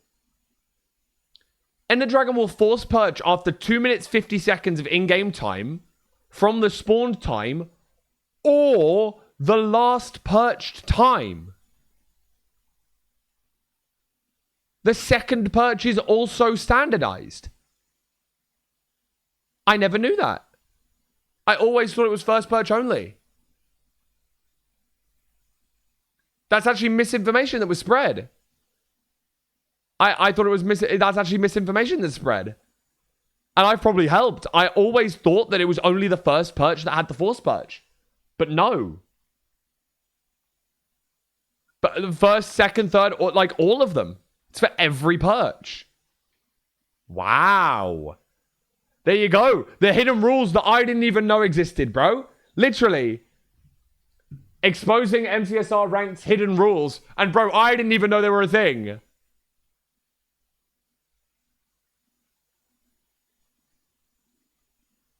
Genuinely, me when I spread misinformation on the internet.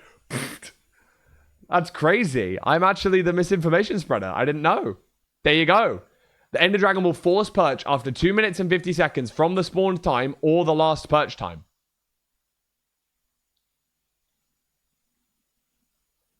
So low-key, Pangy was even more unlucky.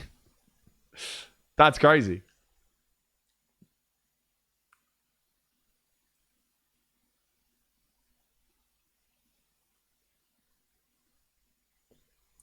And specifically for my top level runners, for the zero cyclers, everyone knew this already who zero cycles, but in case maybe viewers don't.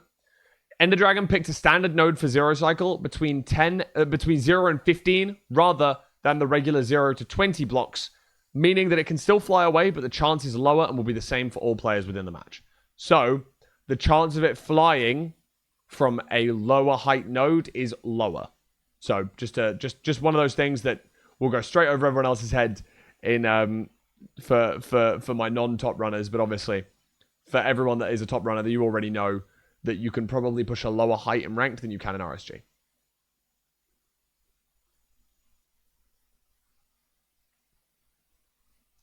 There's no guaranteed no flies. I mean,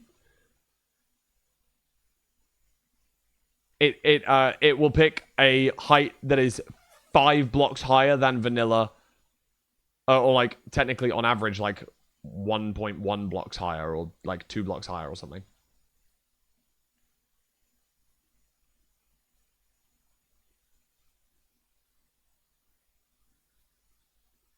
Fly chance should scale with Elo. I don't like that.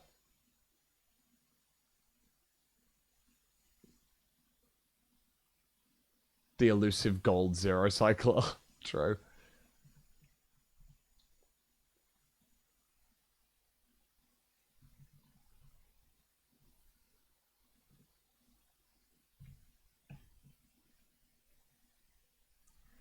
And now, obviously, I think a lot of players knew this already, that the mod tries to spawn in 4 spots per spawner. They're the same for both runners, no matter which spawner. But if any fire, block, entity, or yourself is blocking the spot, you will not get that blaze. So going to a different spawner isn't a massive deal. As long as you clear it out the exact same as you would with any other spawner, then it should be standardized no matter which spawner you're at.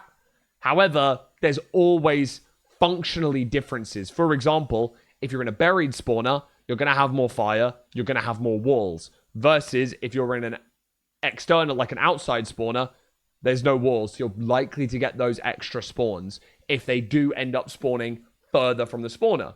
However, the mod tries to spawn it vanilla style, meaning that there's a larger chance closer to the center of the spawner.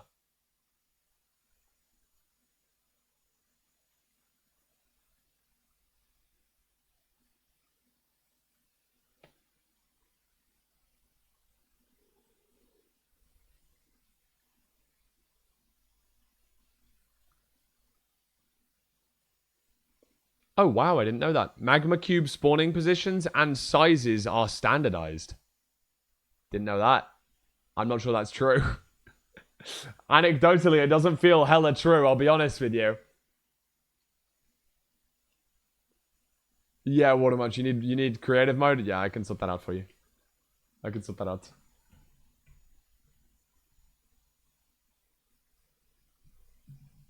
Elder Guardians never afflict the player with mining fatigue. Drowns never spawn with a held trident. Ghasts do not spawn within 5 chunks of the players. Zombie piglins avoid pathfinding into Bastion Remnants, supposedly.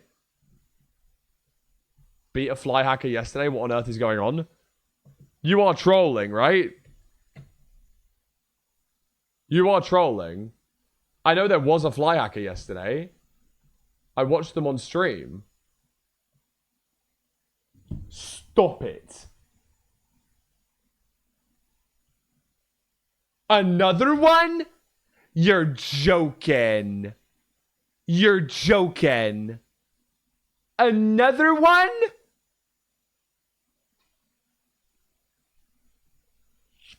I'm booting up. Flashbang.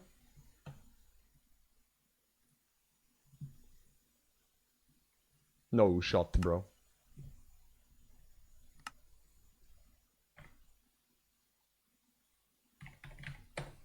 What? On TJ Fly gone? Oh, that's your... Oh. Is that your alt? Oh, my fault. Yeah, did you...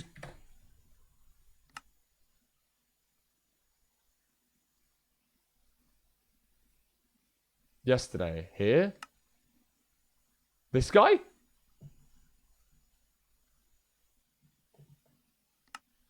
No way. No way there's another one. No way there's a second one.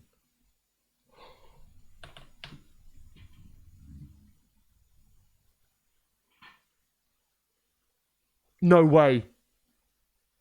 No way. This is another... It's another one. Are they tick manipulating as well? They are! They're tick manipulating too! They're tick manipulating as well. The guy yesterday, like, look at the replay. This says 16 minutes. But in reality, It's not actually 16 minutes. It's 13 minutes because TJ beat them in 13 minutes. That's insane. Let's watch. Do we think it's the same person as yesterday?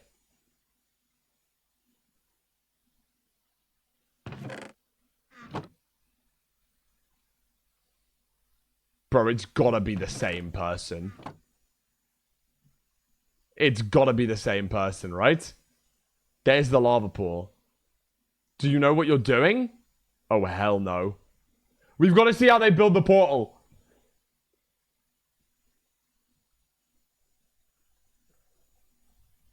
This is the same thing as yesterday. I can't believe it. Where are we going? Like, what are we doing?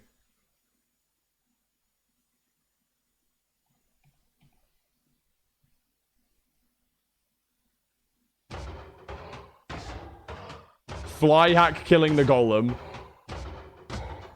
Trying to crit it. They're trying to crit it by, like, flying up and down.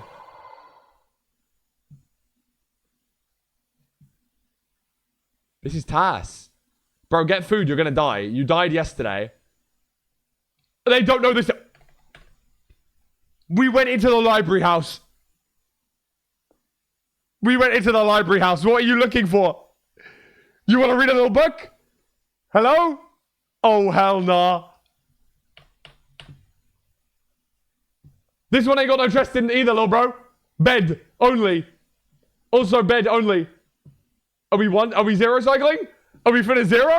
Fly up to the zero cycle or what? Not the fourth bed. Mason house. No, okay, goes to the bed. 6 beds we've got.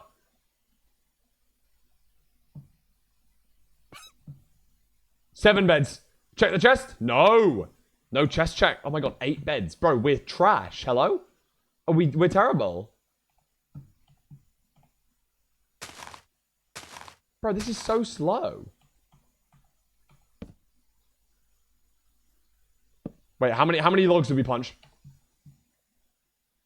Not 2? I bet we're gonna punch like 4.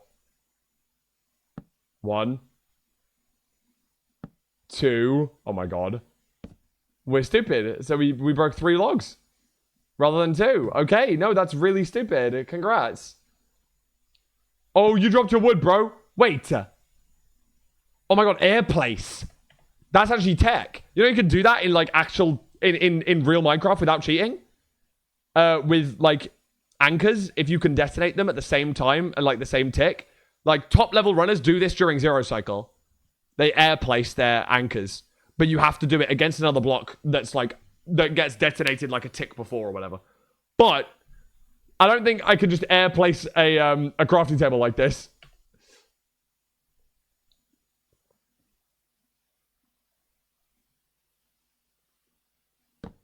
Because they're flying, it takes so long to break. Water, nice. We're running. No, we're gonna fly now. Lava pool's there. Lava pool's there, bro. Hurry up.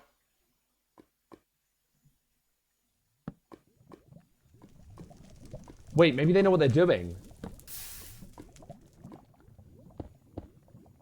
The other cheater from yesterday didn't know how to make a portal.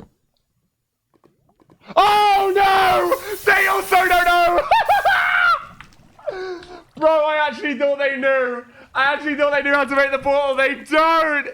You're a brick! You're a brick! You're a brick! We're trying to see if it's the same hacker. I think it is the same hacker as yesterday. They just got a new account. That is so stupid. That is so troll.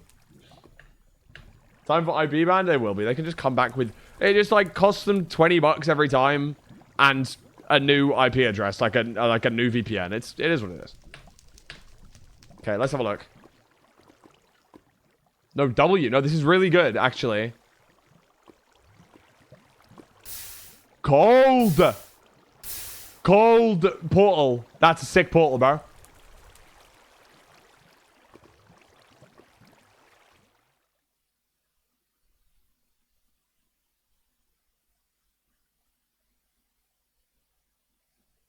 Because bear in mind, because they're tick manipulating, this isn't the actual time that's getting sent to the server. This isn't the actual time that's getting sent to the server. Notice, they're not in the nether at 3:45. If I close the replay, it says they entered the nether at 3:42. So they're actually manipulating the tick speed of their single-player world to spoof the packets that are being sent to the server to make it look like they're doing things faster than they actually are.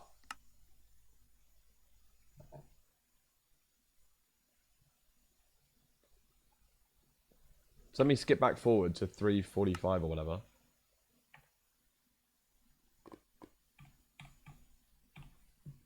I don't know where they're going. Oh my god, they have to find Flint. They don't know where to go for Flint. Oh my god, they don't know where to go for Flint. Nice, bro. Nice. Oh no, we'll go down here. Yeah, nice. Punch it with a bucket. Genius. Oh my god, 1 for 1.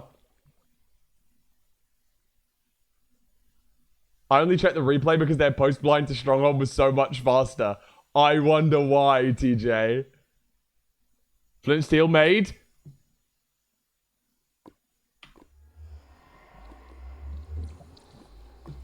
They're in the nether. And we're flying around. They get straight to Bastion within 3 seconds. And then we're going to ESP the gold at the back of the housing because we have no idea how to route a housing. So it's going to be a really, really slow Bastion. Do they know how? Do they know how to ESP? Or X-ray? There's one out here. Are they going to get that one first? We're getting the chest. We're getting the monkey chest. Oh my god. We have to get the scraps of gold. I think because the gold is hidden behind the blocks, they might not be able to see it.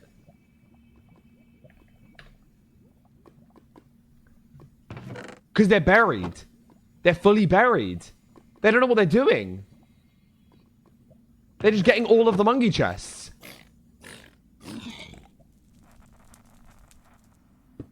And because they're auto-looting everything, they have to throw out stuff so much. Look.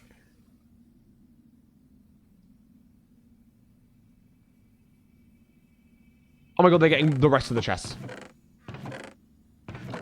Auto-looting. Get smacked. Throw out all the crap. Digs down 2 blocks. And yeah, they can't get up there, little bro. They can't. Yeah, they can't get up there. Bro, they can't get up there. Because of the staircase, they can't get up there. Yeah, they can't get up there. Nice. You did it, bro. Congrats. 3 pig root.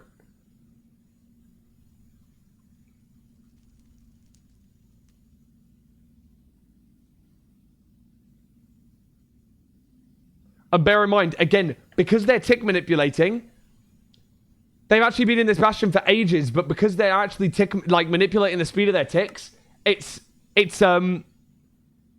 looks worse. Like for TJ, the achievements are going to come through way faster. Are they 8 years old? Yeah, probably. Can they be a special guest for the Louisville Invitational? I just have like a little Easter egg in the background of the poster. Like, oh my god, look, there's a fly hacker kill-ordering the dragon. Is it that easy to hack? No, it's just the same hacker as yesterday. They just came back on a new account. And they've already been banned. Don't worry. Like, this only shows up. They get instantly banned and all of their wins get removed. The problem is, this one wasn't a win because of the GOAT TJ things.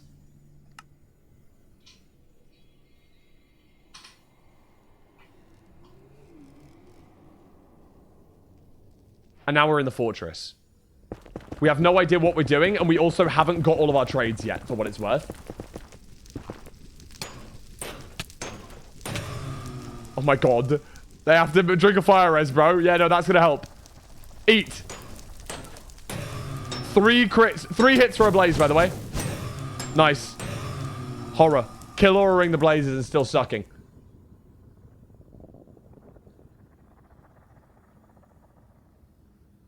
How do you X-ray a blaze spawner? Bro, it's criminal.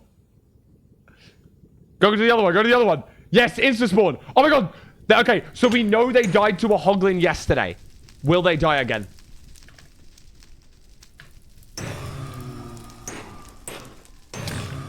They got hit once. Ooh, flew away. They're smart. The hacker is learning. They learned from their mistakes yesterday. Blaze rod. Now what are you doing? Back to the bastion, maybe? They have 3 IQ. They're standing inside the spawning range. Standing inside the spawner, reducing the spawn rates. Like, how stupid are you, hacker? You're so stupid. Fly back. No, it'll spawn again if you fly back. Nice. Oh, fly back again.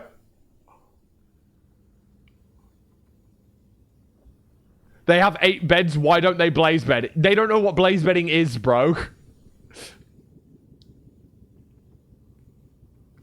Oh, wow. Kill aura enabled. Did you see as soon as it spawned? Watch as soon as it spawns. Bang, bang. Straight in.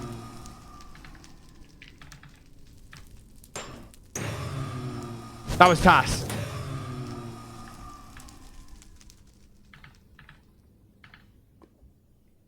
Now they try and get another spawn here. By standing in the spawner. Yes, genius mode. Get hit by the Hoglin. Fly away. Get scared. Don't want to take any more damage from the Hoglin, so we'll go to this other spawner and stand inside the spawning range.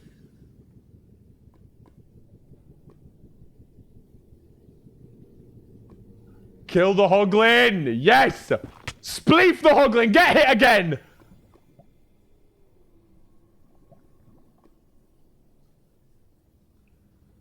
Trying to find the 3rd blaze spawner in the fortress. The mystical 3rd blaze spawner, maybe. Standing inside the blaze spawner again.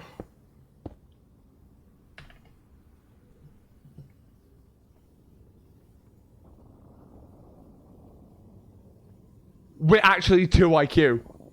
Oh my god. So, rather than using our hacked client to kill Aura the skeleton, we place 5 indestructible blocks in perfect spawning locations for blazes to reduce our blaze spawning area from already only about 50% to even less. So we're going to get even fewer blaze spawns.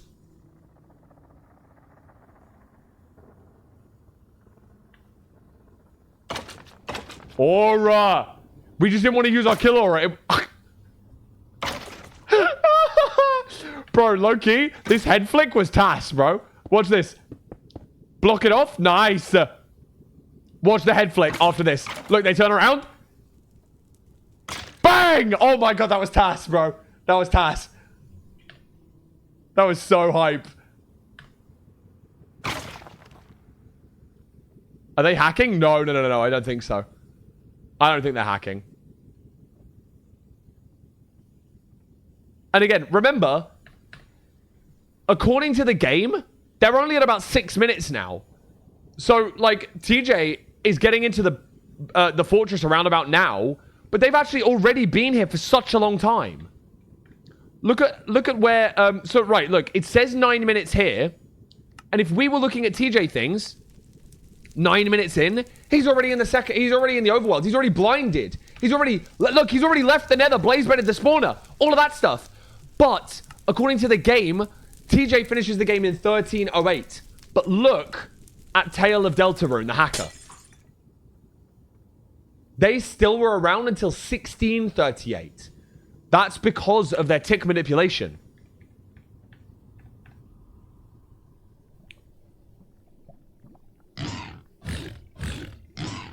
Finally gets revenge on the Hoglin.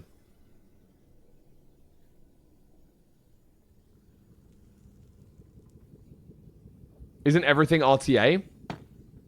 Yeah, but if you're able to tick manipulate client side, you can send the achievements to the ranked server faster, of course.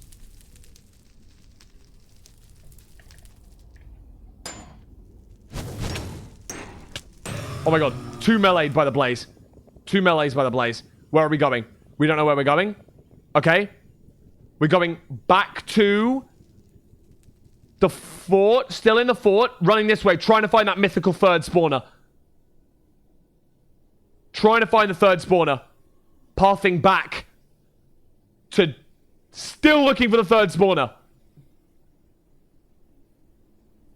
Oh, back to the bastion for our trades. That's good. They know how to use Ninja Brain? Hell no. They probably don't even know if it exists. They probably don't even know it exists. Oh, digging into the corner to pick up the stuff. That's clever. That's a high IQ play. That's 100 IQ from this hacker right here. 100 IQ. Full IQ score.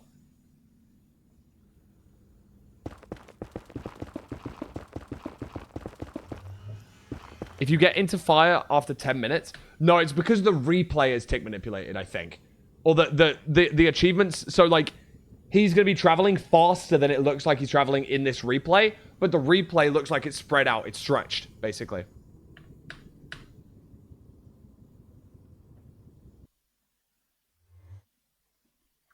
Throw out our stuff. Nice. Let's throw an Ender Eye. Nice.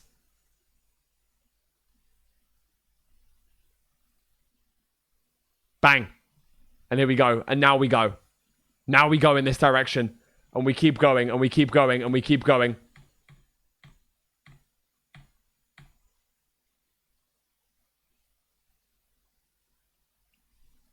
What is this strat? We throw one eye, go in the overworld, flying, and then we dig down. This is the same person as yesterday. It's 1,000,000% the same person. Because they did the exact same strategy. Oh! Second eye thrown at 1100, 1100.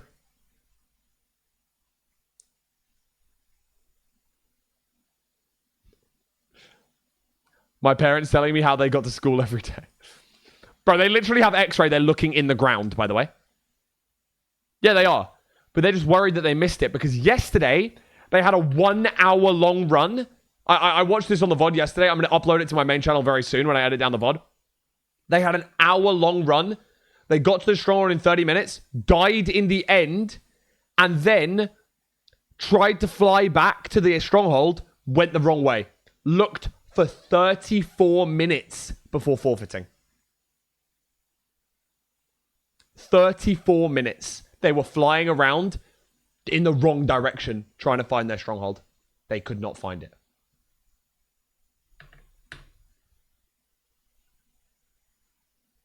It's fully embarrassing, bro. This is like top 5 most embarrassing. Look at them dig down. Watch them dig down here. And watch me just phase into the floor real quick. Bang. We're not even trying to hide the fact that we're digging down at Stronghold. We're digging down into Portal Room. Break spawner, just in case. And watch this. 99% they place a safety bed. Because they died yesterday to an end crystal and didn't know what the hell to do. So... they've invented the strategy. They're like refining. They're like AI. They're building on what they're learning. They're artificial intelligence, bro. They're reinforcement learning. So they hack to find the portal room, and they go, I punch End Crystal and then kill Dragon. Oh no, I punch End Crystal and die. What do? I punch End Crystal, but set bed in portal room. So then I come back after I die and then kill Dragon. So, yeah, they place a safety bed. And then watch how they enter the eyes, bro. Slow. That's not even task. Bang. And now what they're going to do, they're going to fly around and punch the crystals out. Boom. Dude, this is literally so smart. This is 100 IQ.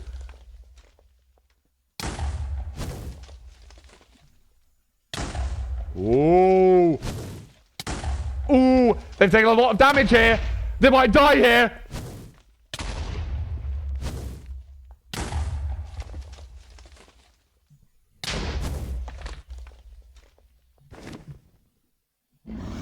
Oh my god, they might one cycle. No way they're going to one cycle.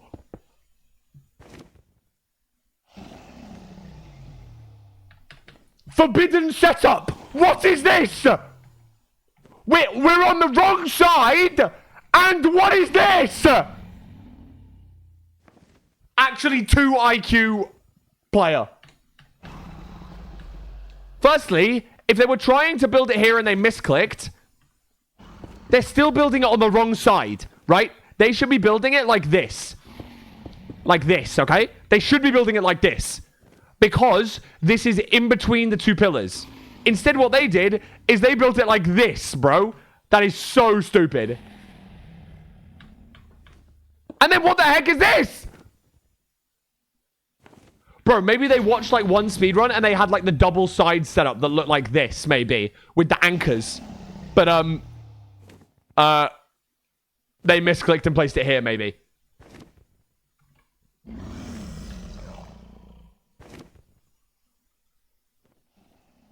What? Oh my god, I really just want to see... Multi-block. They're doing multi-block setup. Wait. Wait. Wait, this is actually crazy tech. Now, for those who know, multi-block is an idea where you do a zero cycle, where you build up from these towers, like, you know, like this, and we meet the dragon in the sky, and we have a setup that occasionally looks like this, especially on tall towers, which will look like this, basically. Obviously, not fully in obsidian. We would use normal blocks to get up here. But by having two different locations to place our bed, we can have a bed that goes here to explode, and a bed that goes here, depending on which way the dragon's flying. And this is called multi-block because we can change which side we place the bed. And it deals more damage because it bases the... your explosion is based from where the pillow is. So in this spot, you're actually quite a few blocks apart, even though you're standing in the same place to place them both. It deals more damage. And maybe this player knows what they're doing. Maybe they know what they're doing, bro.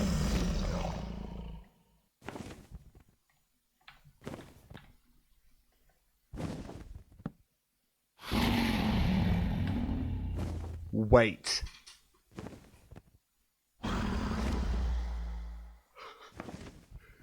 It's cinema. This is MCSR ranked. I need to go destroy this so I can get a really good screenshot.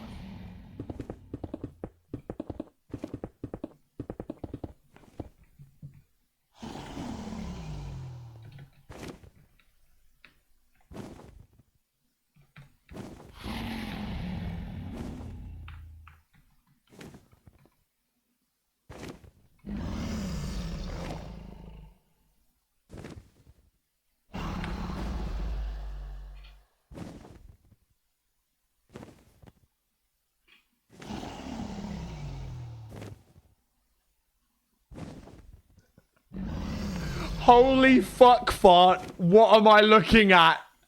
Holy fuck fart is heat, by the way. That's actually heat. That's actually heat. I'm using that one. Holy fuck fart. That's cold. That's cold. Guys, this goes hard. Feel free to screenshot. I have screenshot. Here we go. Let's see the one cycle. Wait, hold on. Wait. You know what we need? Curry way. Curryway. Here we go. YouTube.com/curryway. Let's go to an old video.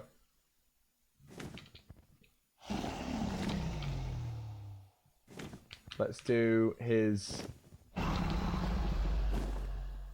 11:15. Did you have a commentary over this?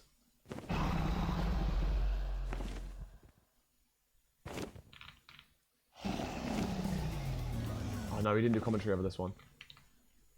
Bro, I need enjoy the one cycle. I need enjoy the one cycle. Hold on.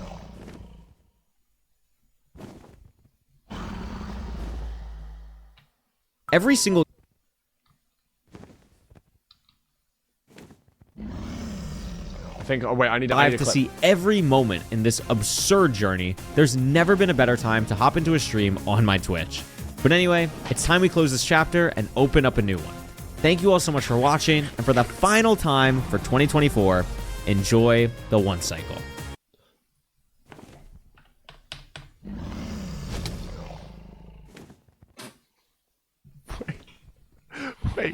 Wait, hold on. What did they take damage from?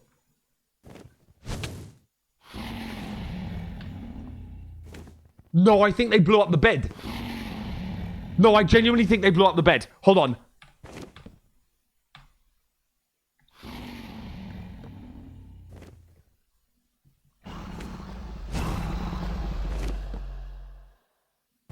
Watch. I think they blew up the bed.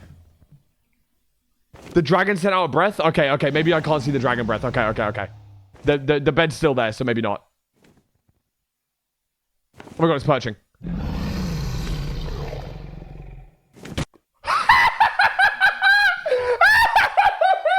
No way! No way! No! But no way! No way! Oh my god! Oh my god! Oh my actual god! Oh my god!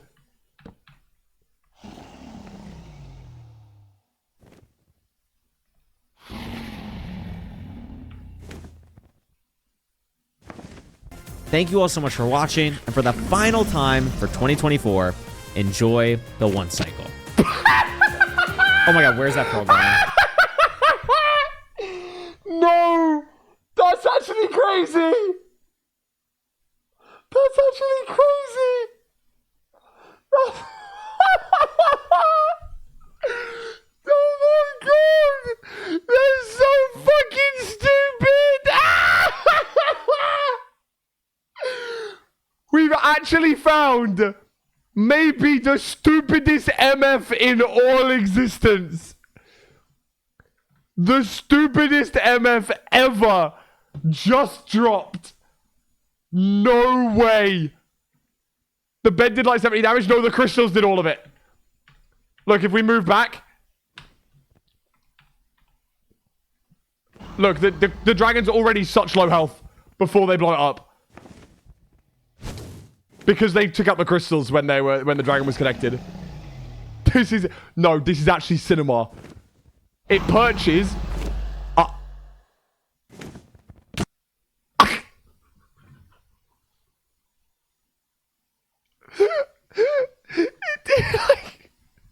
It did nothing. It did like fully no damage. I need to ghost mode on ghost mode.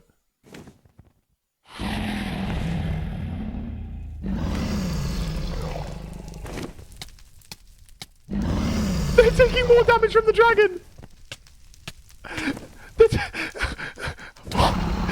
No. Oh my god, they didn't die. And it dealt how much? How much damage did that do? Look at the look at the health.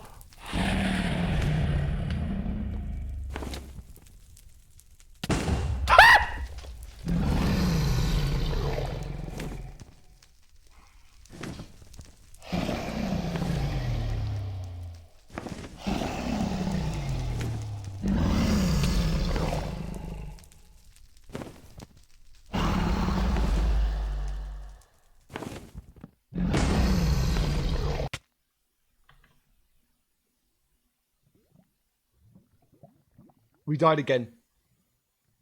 We died again. We fully died for the second time. Oh my god. Oh my actual god. They found a spot to one cycle while the dragon's perched. And still took insane damage and died.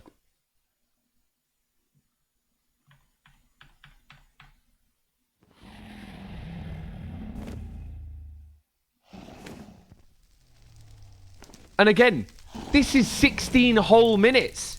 This is 16 minutes at this point. Have they got their stuff or did it burn? Oh my god.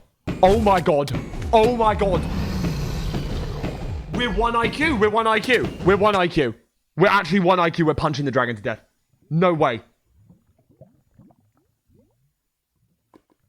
We're actually stupid.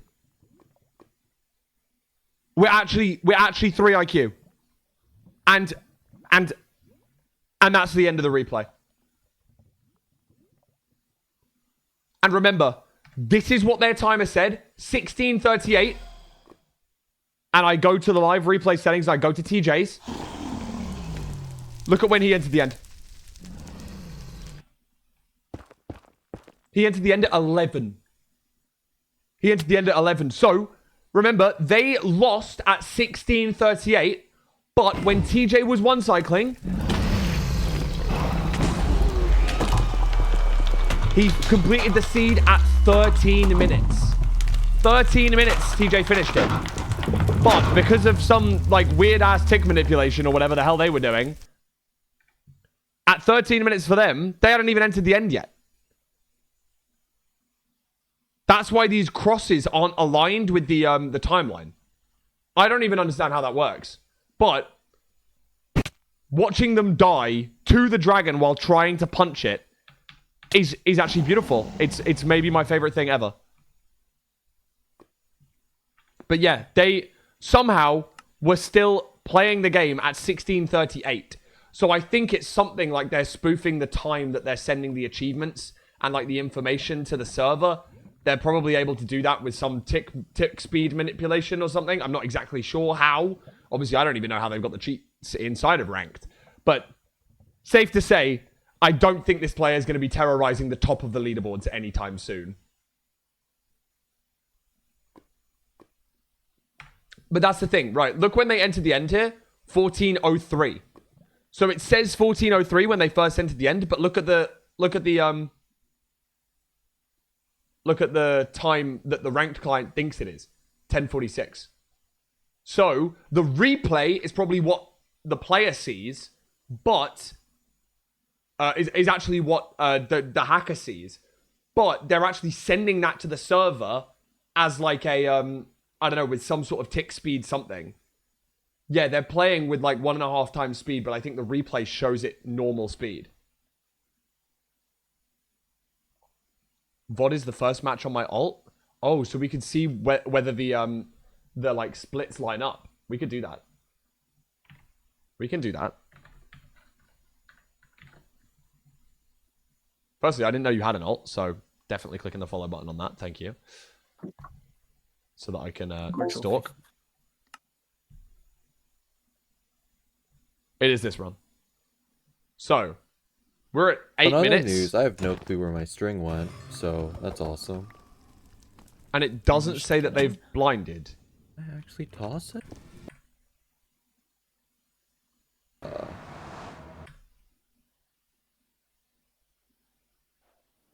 Oh, TJ. Oh, no, TJ. Oh, no. Into a tree. Look at when they get blind. So it says that they blind at 9:30. Okay.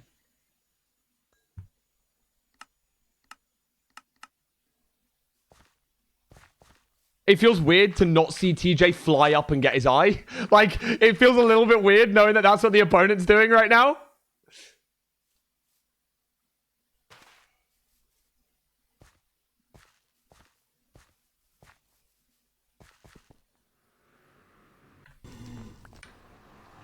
So it says that they've blinded now at 9:30. And then you said that they find Stronghold at like 10:20. God. So I think what they're probably doing is like when they're flying to the Stronghold, it looks like normal speed for us, but they're probably doing something which makes the game play at like 3 times speed. So for that split specifically, now it says that they blinded, what they're doing, they're probably speeding up the game and they're zooming to the Stronghold, but it doesn't look like that on the replay. I think that's why.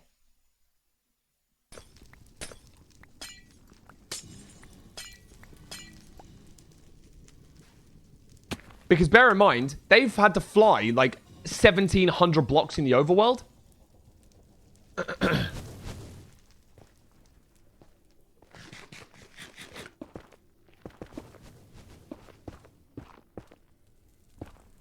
$180. It's like mostly this way. So yeah, they got to the Stronghold within like 1 minute, it looks like, if they're entering like now.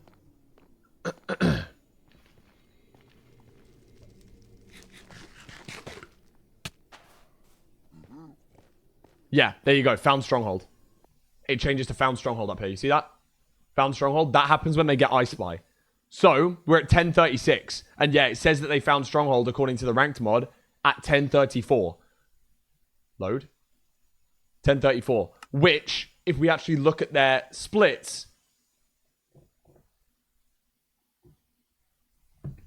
that is because it took them from 11:18 to 1403 to speed up the game. So probably what their like hacked client has, maybe they have like a fly and then like a fast fly. And that fast fly actually doesn't make them move faster. It probably just speeds up the ticks of the game, which messes with like something with MCSR ranked. That's probably what happened. And yeah, so because of that, because of how fast they're going now, like here, they're probably just flying insanely fast. But because of like, yeah, like here, this looks like normal speed flying, sort of. But what they're probably doing is zooming right now. Like hundreds and hundreds of blocks. You know what I mean? Like this looks like normal speed, but they're probably going so fast. That's also probably why they're flying into trees and stuff. Like this. Because it's going so fast for them that like it must bug out.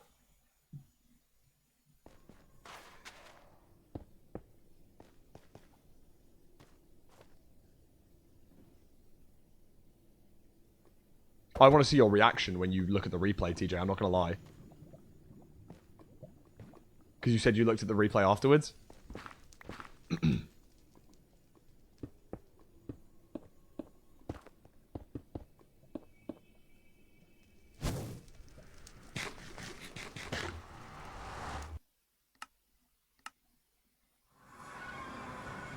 Low-key free low for you, though. Like, they're in the end now. They probably can't tick manipulate inside the end. Like, there's no point in them to fast fly.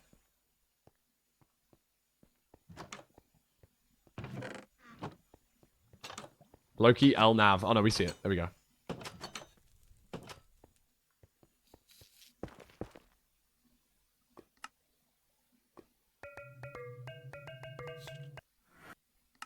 Oh, bro, he's not going to fly up and break all the crystals?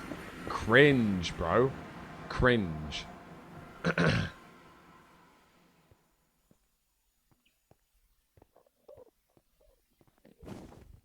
And then we one cycle the dragon. Dude, this seed fucking sucked. Maybe I'm the one who sucked. Nah, bro. No, you weren't. More elo. All good. Here we go. What was Here this we go. guy's, like, terrain? I feel like they just, like, insta-nailed it. Meanwhile, I'm just being a brick. Oh, I also fell off the fort. Oh. Wait, what? Oh, you just... Oh. That's interesting. Oh. Bro, That's actually, interesting. Oh. most Giga Chat reaction you possibly could have done. Oh. In the back of your mind, you're like, yeah, I just beat a hacker. Yeah, it's nothing to, it's something light. It's just another Wednesday for me, bro. It's just another Wednesday night, you know? You know, pro versus hacker versus noob. I'm the pro, bro. Come on.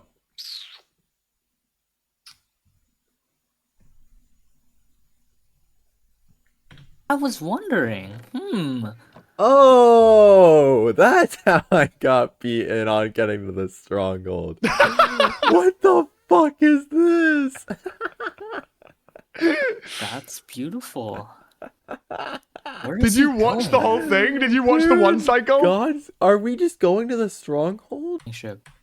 Wait, I want to see your reaction to the flint. Oh my god, here, I want to see this reaction.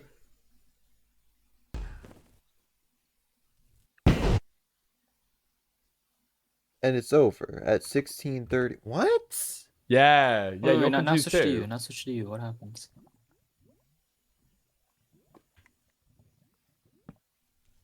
What? Like It's done at 13:10. Yeah, it's confusing. It's weird. Huh? So what we'll probably do as the ranked client and stuff, obviously I'm not actually part of the ranked client team, but I am part of the ranked playoffs team. So I do have some say on some things that go on behind the scenes. We'll probably find a way to make sure that we can gather data from the single player and the client-side world. We already do a lot of things to prevent this sort of stuff. We have some stuff behind the scenes that say, like, if achievements are, like, really insanely hard to get. A lot of the olden day hackers, like back in the day, used to have something which could, like, force them into creative mode, and they just give themselves an end portal. And it's like, okay, as soon as that sort of thing happens, like, it's just like an insta ban, insta everything. Like, entering the end in, like, under a minute is impossible, and we know that. So we have some preventative measures that things like that, you know. Initially, what we'll do is, if that was to happen, they just get a, like, it's something stupid like a 7-day timeout. And obviously, like, the ranked team get notified. We go check the replay. We double check that they are hacking, and it's not like some, I don't know, some glitch or something. And then, obviously, then we turn the timeout into a ban, just so that it doesn't mess up. But, like, this person is so bad at hacking that they wouldn't have triggered any of our, like, auto checks. Like, they entered the nether at 342. They got all of the they got all of the splits. Like, some hackers that you'll see won't have any of these, because they will just spawn in some, like, /give end portal frame and enter the end in, like, 10 seconds. And if that happens, obviously, we know something's fishy. But they're so bad that I think they're currently getting around our, like, auto checks. So, obviously, there'll be stuff that we can do. And I'm not actually a coder or, like, part of the mod team, but I'm sure Redline will work on this ASAP to make it work. Genuinely, like, if you let this guy loose on the ladder, it's going to mess up a couple of the gold and emerald players. This guy won't be hitting netherite. You know what I mean? Like, this guy won't hit netherite at all. As of right now, they won't hit netherite. That's it. They are not good enough to mess up with anything to do with ranked playoffs, which ranked playoffs is, like, the biggest thing every season. Now, obviously, there's, like, a hypothetical idea that, like, maybe this player queues against hacking noises because hacking noises, like, doesn't play until the end of the season again. And that, like, might mess up playoffs. But in reality, this guy's elo is not going to impact anything in, like, the top 200 players. Comfortably. And yeah, that's really funny that TJ was able to beat them fair and square, actually beat the hacker. And if we look at them here, obviously their elo graph's gone. Their matches have all gone apart from their one loss. All of the wins have obviously been wiped from their account already. I haven't even checked that. But yeah, they've all gone. And they are already banned. So sadly, they were able to take 5. They had 5 matches on this account. 5 matches, 4 wins, 1 loss. Obviously, the 1 loss will forever be immortalized on as TJ Things. Thank you very much, TJ Things, for giving us extra content for this video that I'm making. Can we watch the bed death one more time? Let's watch the bed death one last time.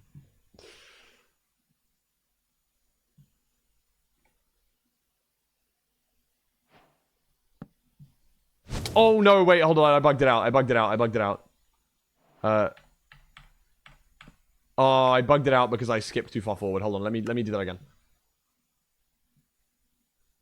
Wait, we should give TJ a badge. Maybe we should do that. Like, we'll add some more exclusive badges or something.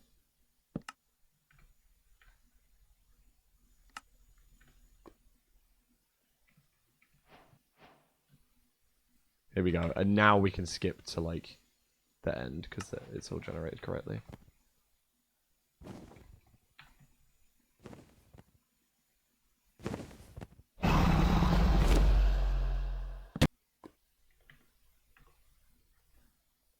I want to watch it again. I want to watch it again. I want to watch it again. I want to watch it again. I want to watch it again. I want to watch it again. I want to watch it again.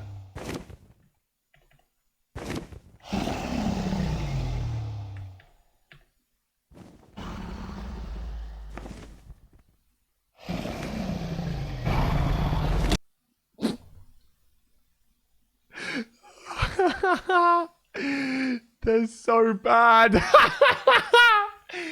Dude, a second hacker. It's the same guy. I know it's the same guy. There are so many reasons that you can tell this player is the exact same player as the guy from yesterday. It's the same person. They've just got a new account and turned on a VPN and gone, I'm going to do it again. Yay!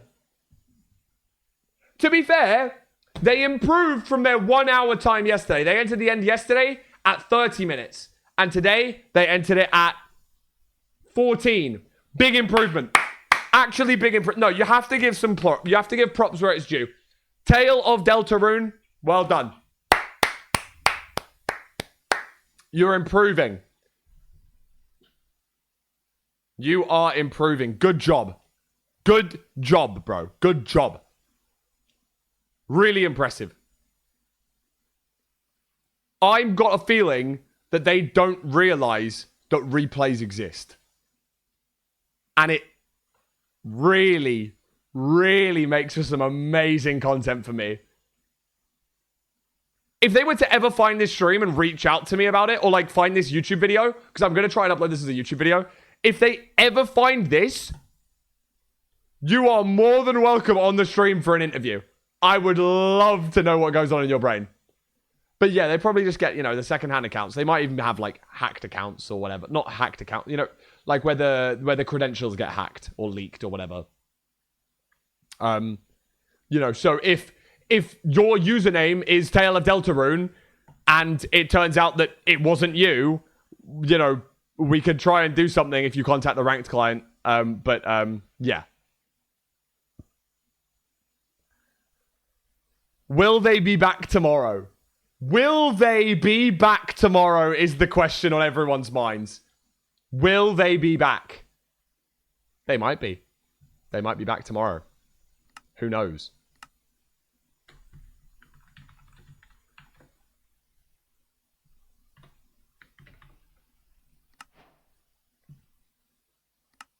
What was the guy's name from yesterday? It was like, I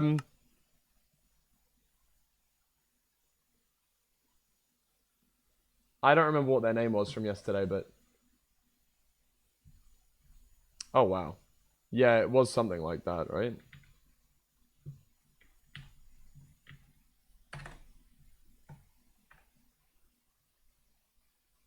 Amazing. And obviously this person did end up... So the player that the Tale of Deltarune, they didn't even actually get past their placement matches, so they never actually had... They got through their placement matches, but they never played a match after that. So they only had an elo, but they never had a graph. In this one, obviously we've wiped all their wins, but they've actually forfeit. They've actually forfeit 4 times.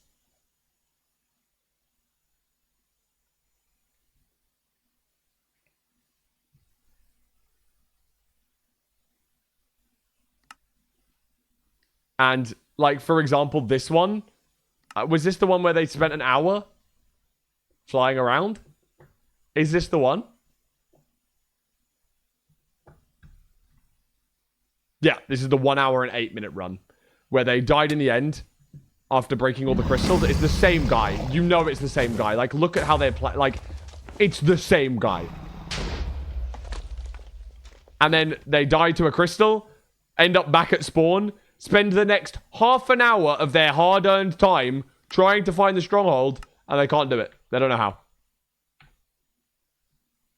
Which is beautiful. And so, what I never did was look at any of their other runs. This one, they just raw lost. I wonder if they play... No, they didn't play this one. We know that much.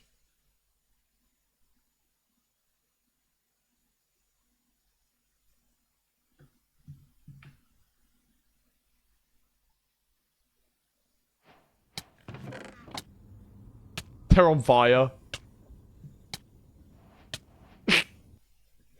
Oh, just watching the death compilation's quite funny.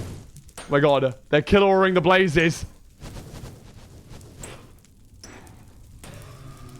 And they're going to still die.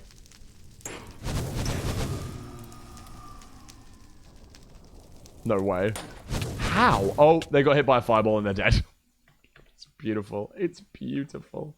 It's beautiful to see.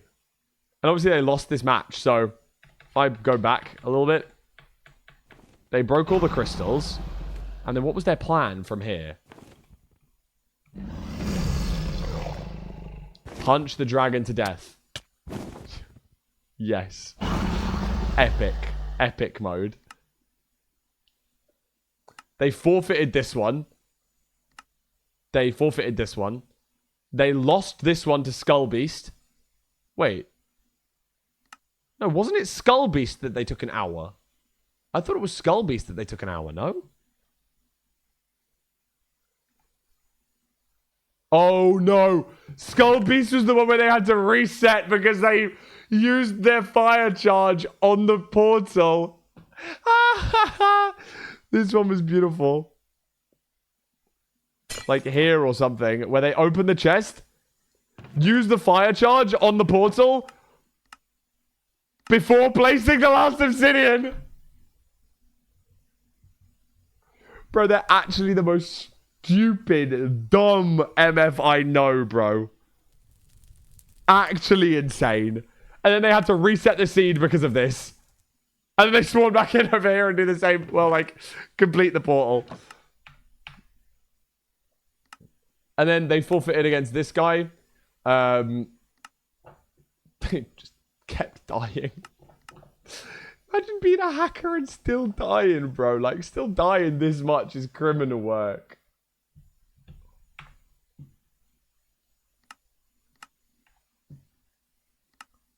Let's see how they die here.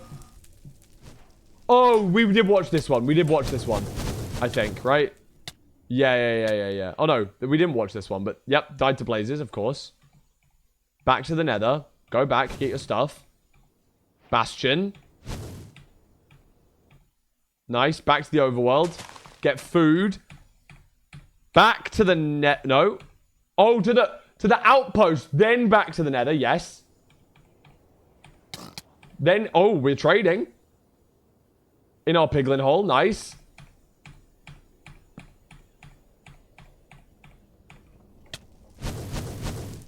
And we're on fire in a blaze spawner. And, oh, okay, we're kill-ordering the blazes. And we get meleeed twice and die. Bro, are you not embarrassed? Like, you're actually dog at the game. Meleeed. Jumps into the blazes while kill-ordering them and dies. Actually loses a 1v1 with a blaze with kill aura. You have kill aura. Bro. Actually criminal. This is actually terrible work.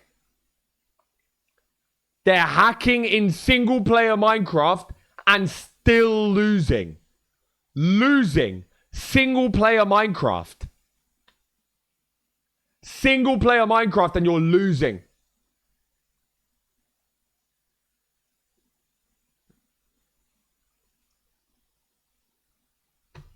And this guy got beat at this point. That's it. They lost the game here because our opponent...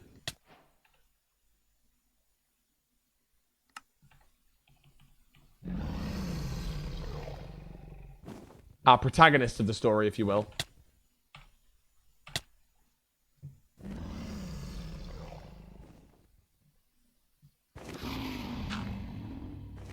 Oh. Didn't even get to finish the seed. Our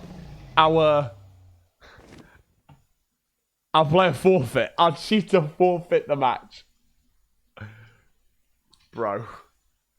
That is actually so bad. Bro. Oh my god. You got hacks and you forfeit 4 matches. Lose another 2. Yeah, you won 14. Well done. You've got hacks, mate. You're literally gold 1. You're gold 1 with hacks. You have hacks and you couldn't get out of gold. You actually lost 6 times with a hack client on.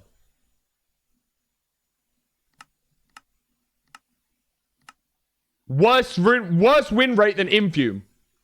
Worse win rate than Infume, and Infume has a no hack client.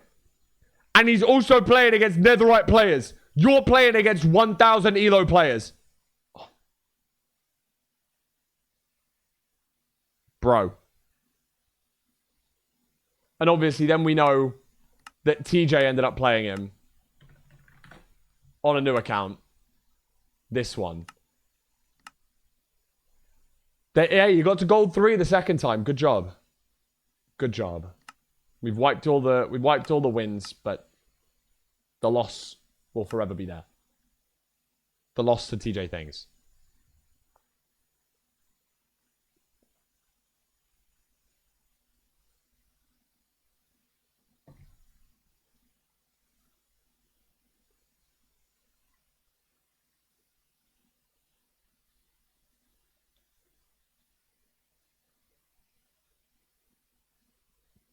Wow. I think it's quite poetic. Every time their account gets banned, they learn to play a little better. Maybe they're going to make it to LCQ, bro. Maybe they'll make it to LCQ. Maybe they will. Who knows? Who knows?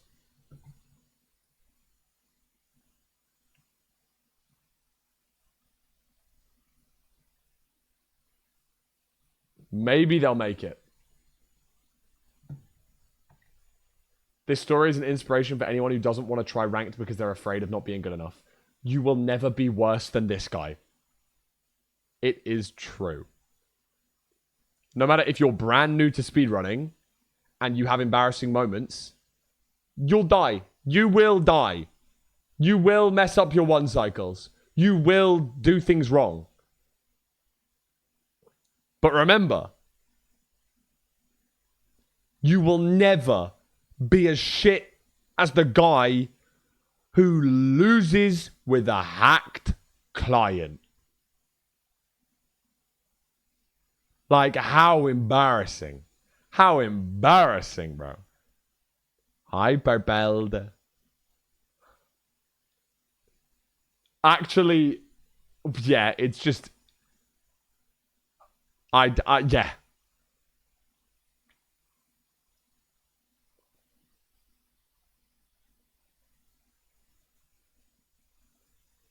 I should put the flying hacker in LCQ for fun. I wonder if he gets any points if we put him in LCQ. Genuinely. I actually don't think he gets a single point.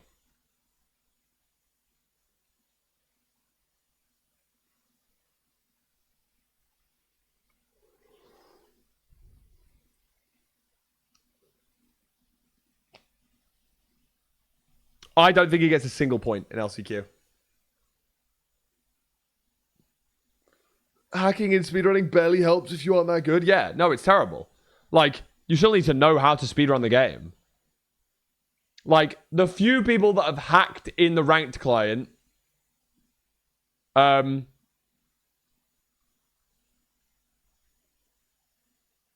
also be good at the game. 1 or 2 of them are good at the game. But the majority of the shit hackers are just shit.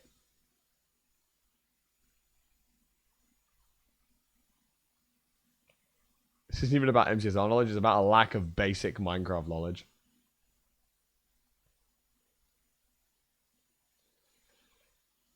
Yeah, I think I'd probably do okay in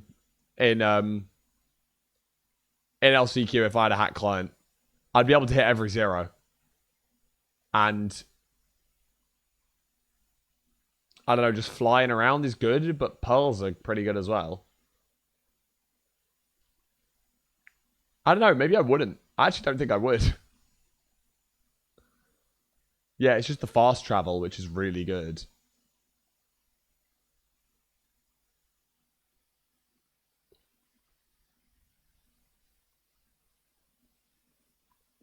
I mean, not that we know of Infinito, I don't think, so.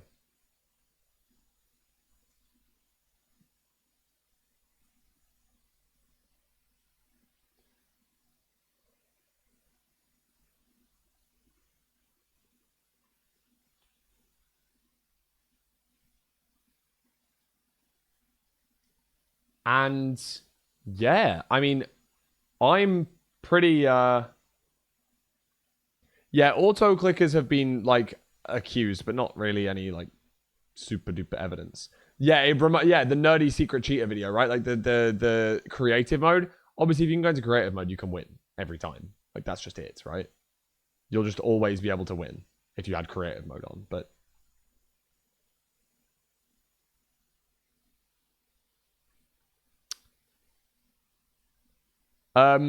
yeah, I mean, I was only really talking about today, the ranked seed requirements, right? Like exactly the rules of each ranked seed, because there are different overworld types and there are different RNG standardizations that a lot of people don't know.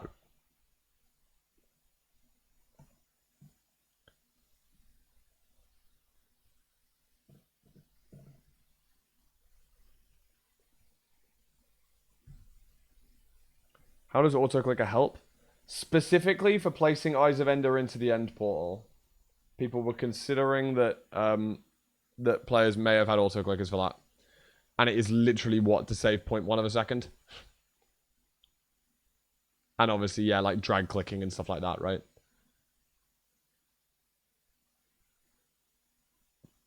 But yeah, I think for now, I don't really know even what I was going to plan on doing. I just wanted to yap, and then we found a second hacker. I want to see more hackers, man. I want to see more hackers. I want to find more hackers. I want to laugh at the hacker more. I want to laugh at the hacker more.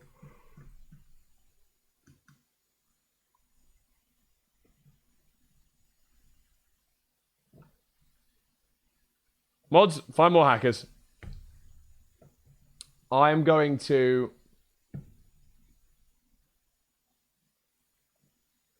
Yeah, please don't actually go hack. Sorry.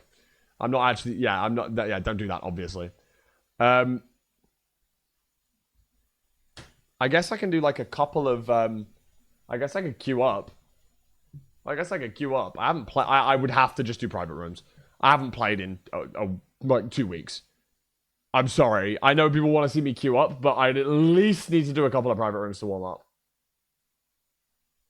Like, I'm not warm. I've not played MCSR ranked since... in weeks, bro. Like what?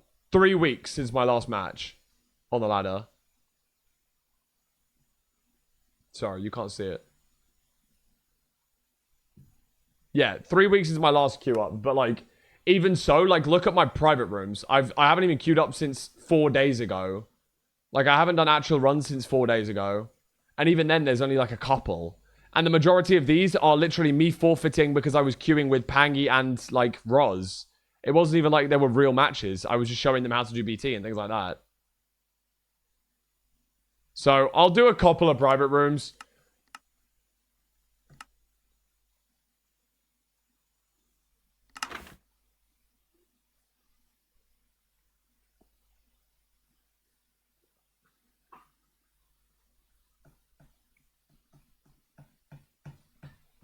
Because one of them's a skill and one of them's exploiting the use of how the game works.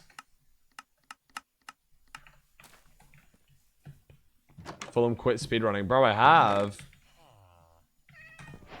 have quit at this point, bro. Like, what is this? I haven't even played in ages. Can we join? Oh, maybe you guys can join the next one. Yeah, sure, why not?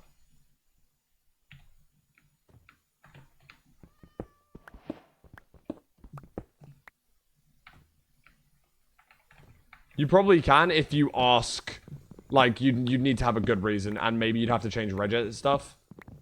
So, like, you can probably do it if you, speak to the team and, like, have a good reason, then of course, like, we'll make it accessible for everyone.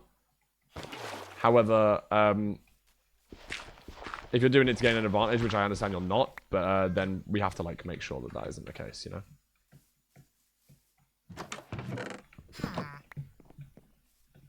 I don't see anything, bro. Oh, there. I don't have any food, though, so I'm gonna have to woodlight. Oh, I don't have to woodlight. What am I saying? Sorry, I meant like get pigs.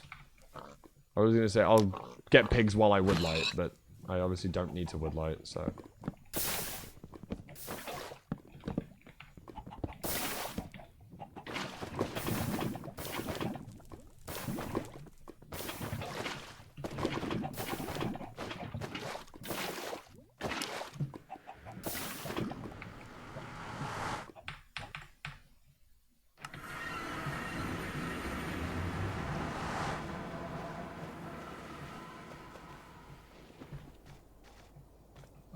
Double, triple, and a close fort.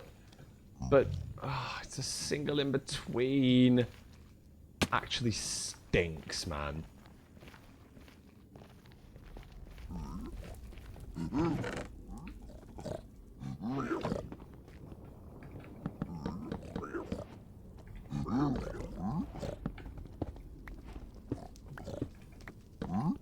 Gonna play for it. I'm gonna play double, triple.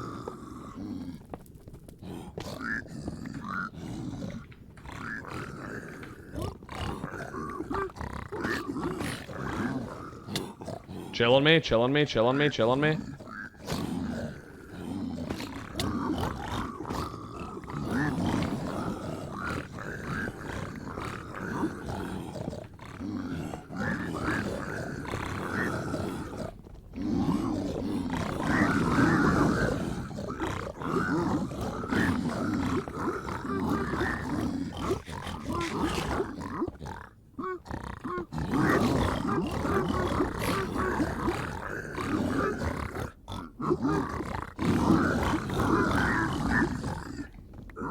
There we go.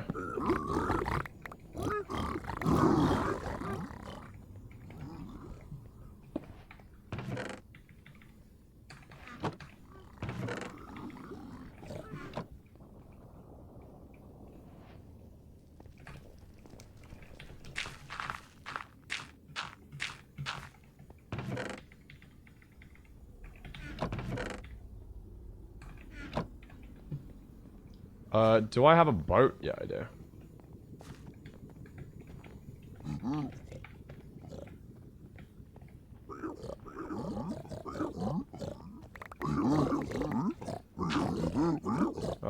Bang, bang, bang, bang. I didn't actually mean to suffocate you fully. My fault. And then... No way, I've only got 19 obby. Are we trolling? Oh, dude.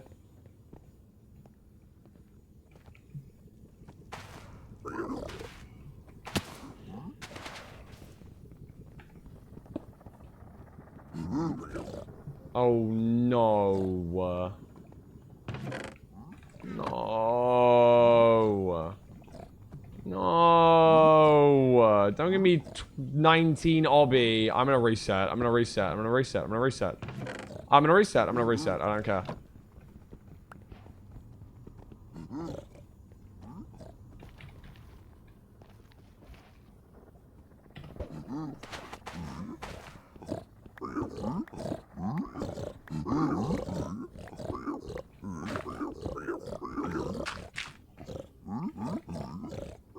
Oh, whoops, I forgot about the block that I placed on top.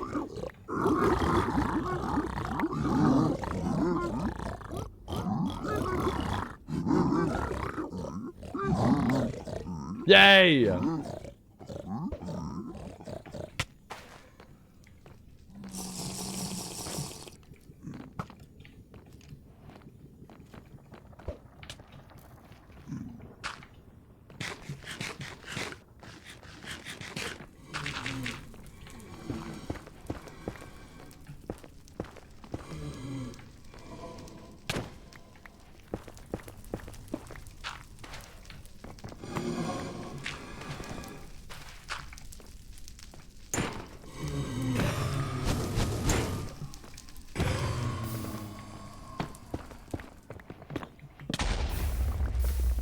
Horrible.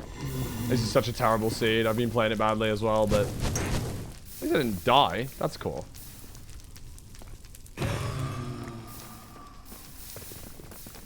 Yeah, now you're actually seeing how well I play, which isn't really what I wanted to show off today. I'll be honest.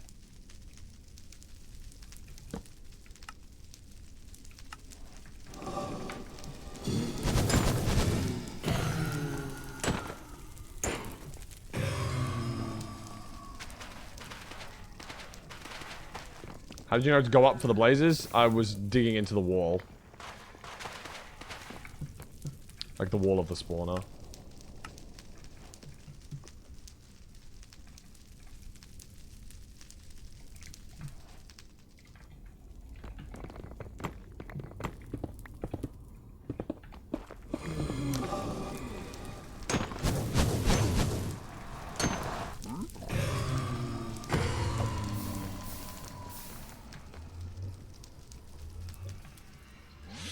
I don't even have a second fire res. This game's awful.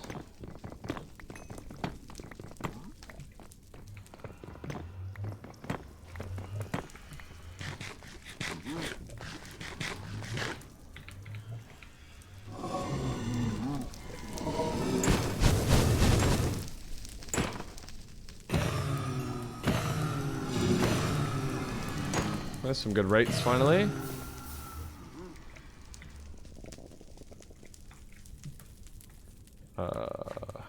Get rid of those. Have a bow now. Get rid of that. I can get 3 logs for 3 beds. I can throw out my crossbow as well.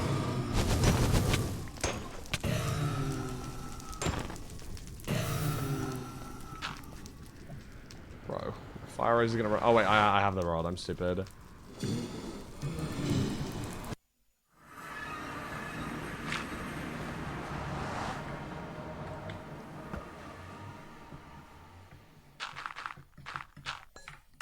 Balls.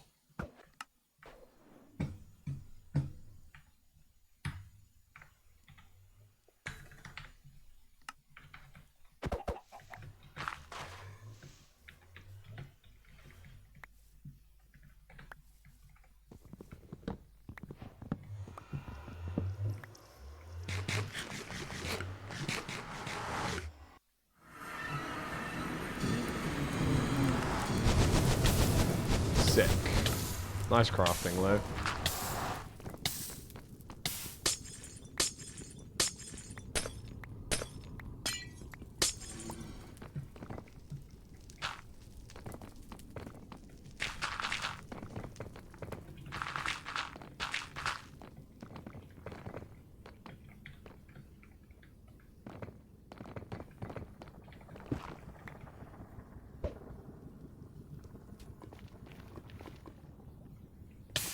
So far.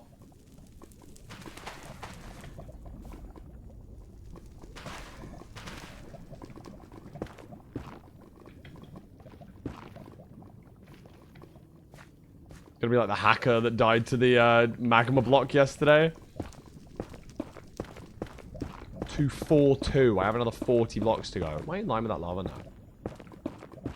No blocks to even zero with.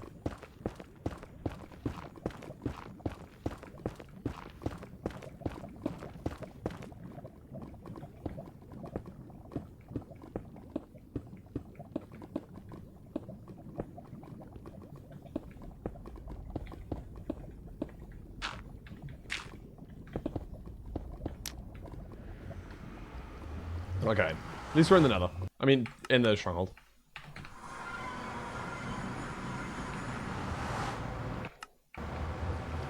I mean, it could be down there. We're just gonna check over first. Yeah, it looks good. I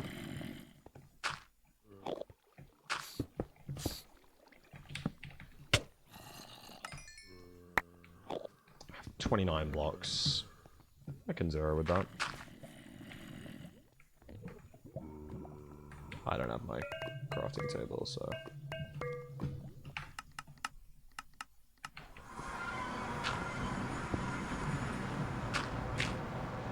Dude, I don't have any blocks on my bar.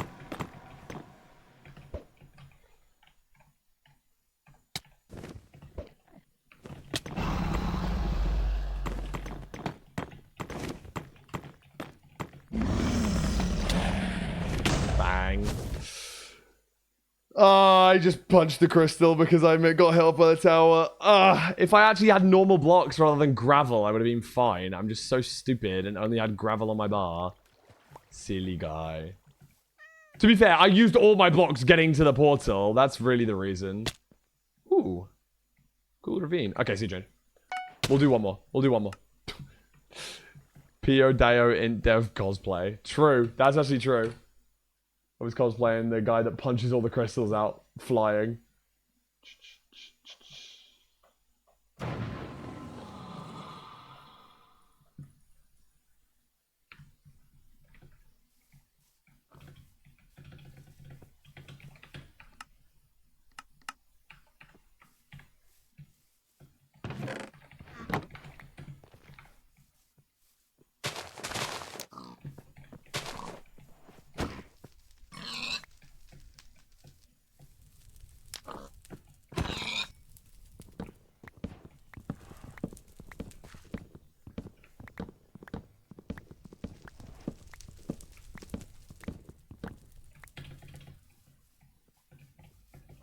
Dude, that pig went walking. I don't know where it went.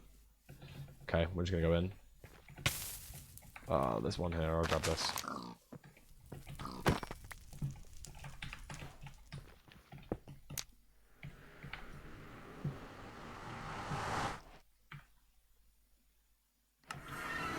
If I could fly to the bastion, it would help out so much, bro.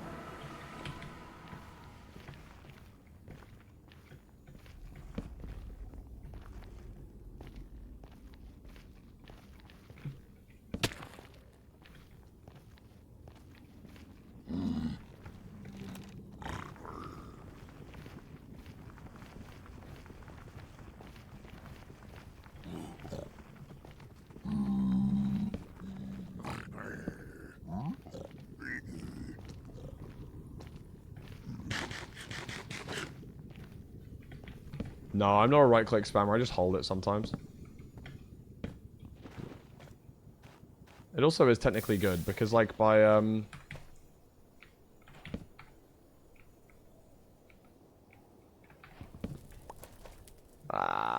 is horrible. I'm gonna just go around. If I'm there's a reason that people do it, and by breaking the block, it skips the cooldown for the next time you break a block. So, like, it is actually better. You do save fractions of seconds by doing that.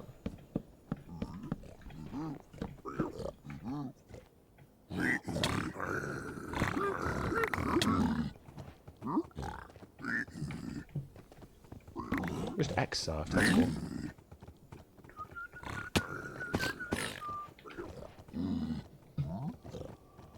Oh! Oh! Yes! Yes! I love when the congregation of pigs are in my housing there. I'm worse than the hacker, bro. Milner, that probably means that you likely have a ad block installed, which is completely your choice. That'll be why, because there's an ad running at the moment. Lol.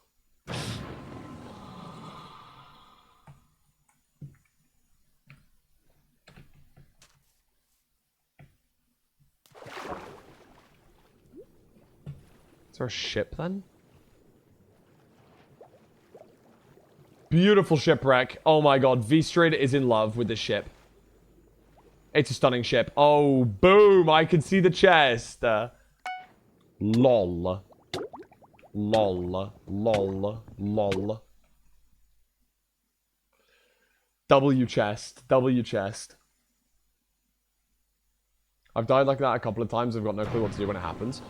In that situation, I should have probably eaten at the top of the bastion, but I took damage in a bit of a stupid way when the pigs probably should have been attracted to the gold that I broke out of the chest, but weren't. Then I had to loot back up because I only had 26 iron nuggets, not 27, to make an iron pickaxe. So I took extra damage, which kind of stinks. Hello? Thank you.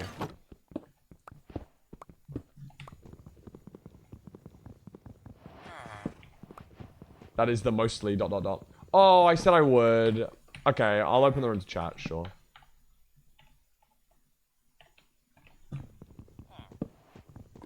Alright, I'll do it on this one, because this one sucks.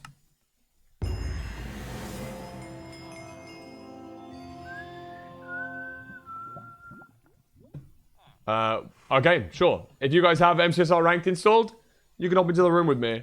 Let me copy this and I will, yippee! There you go, bro.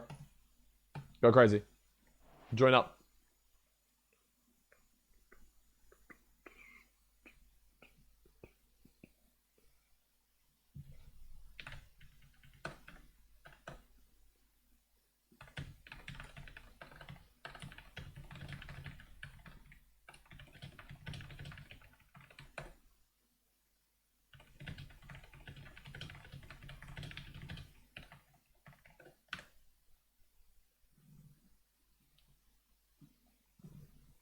Hop in, gangy. If you guys have MCSR ranked installed, you're more than welcome to hop in.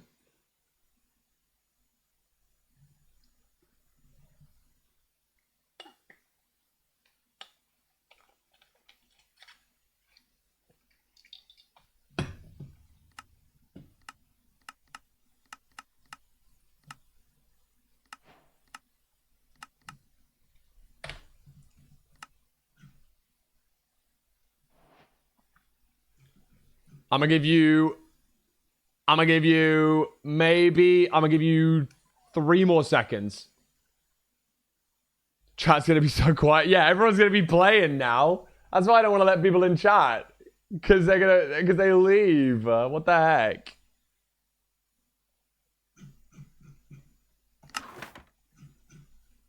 Can we have hacks?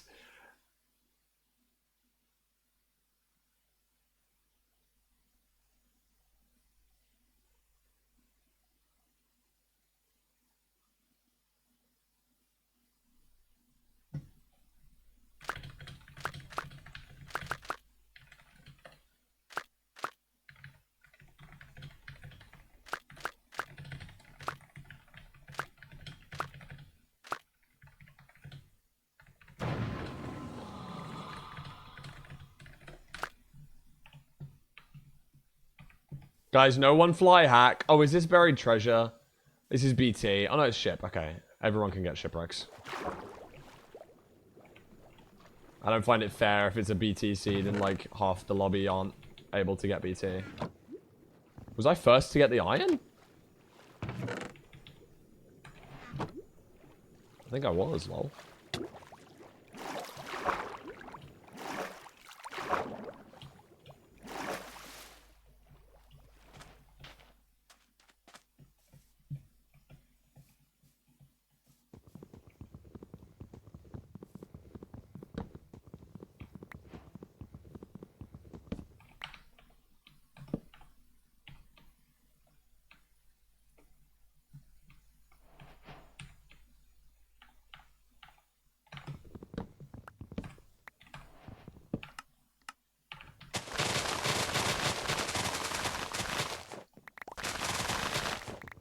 It is okay to be in coal, I promise.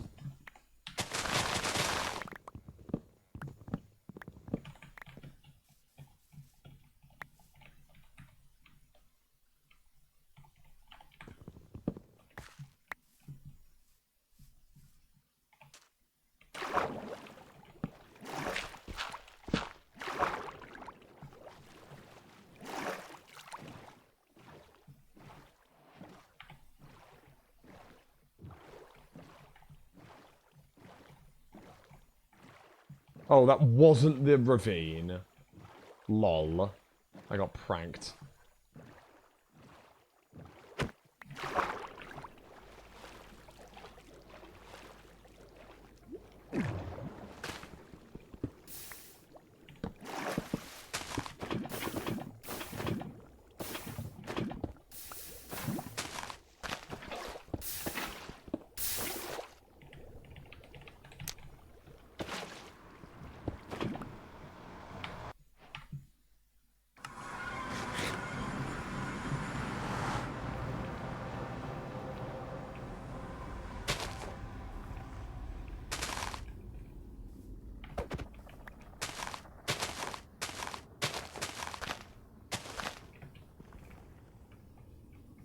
Hello? Thanks.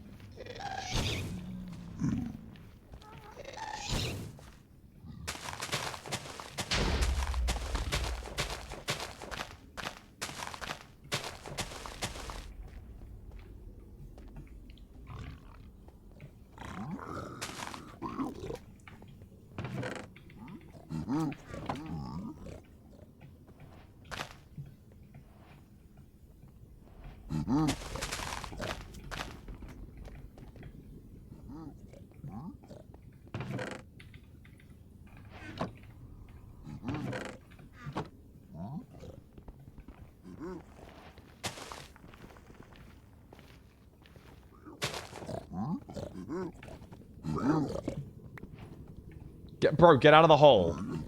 Thanks.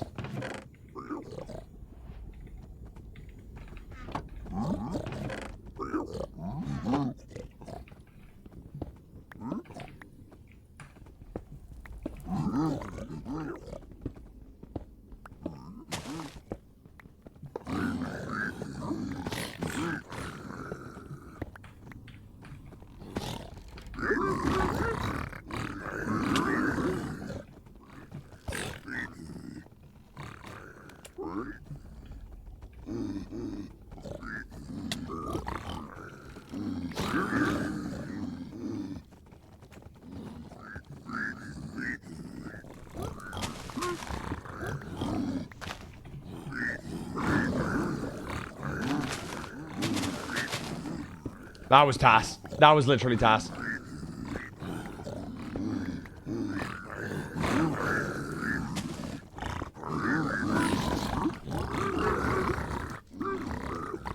That was literally Tass, bro. Oh, hi! Did I pick up the gold? I did.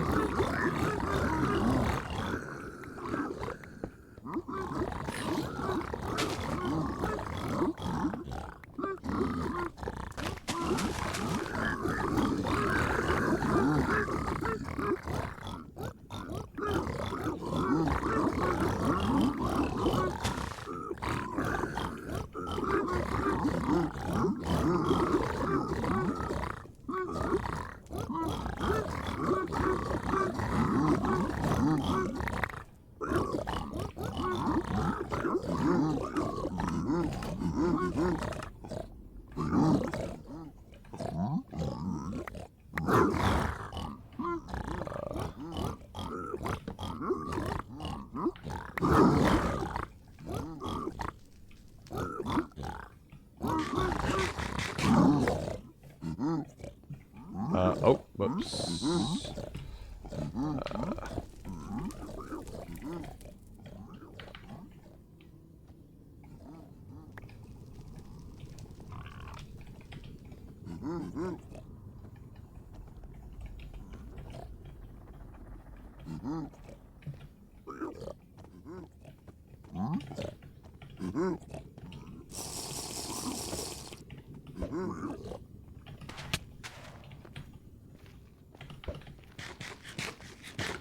Damn it, I'm behind.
Bang bang, one of these.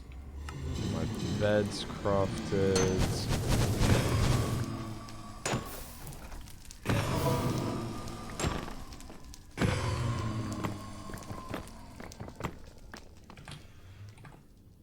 Bow crafted. Pick up all the crap that I just dropped. That's heat. Nice.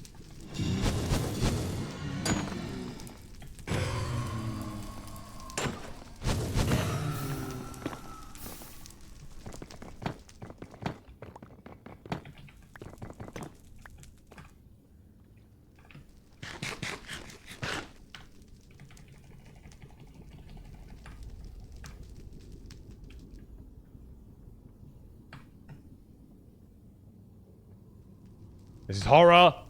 1, 2. Not even blinding first.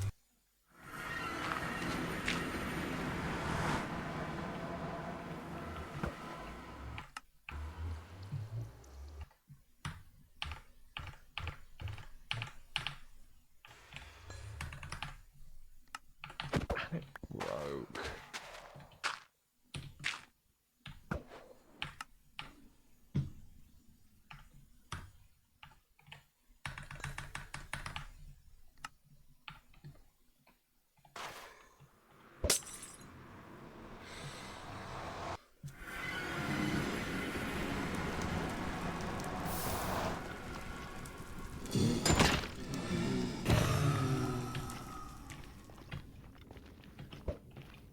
Ah, I'm behind. I'm so behind.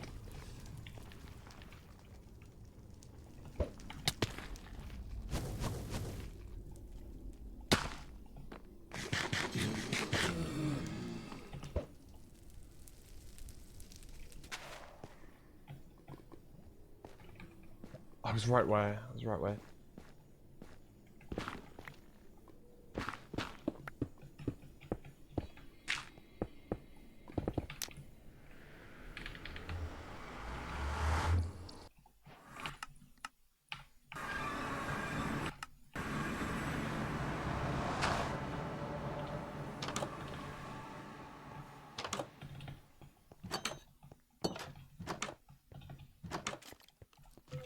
Probably too deep here.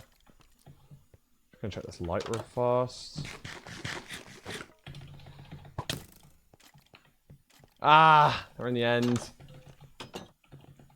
That's a pass.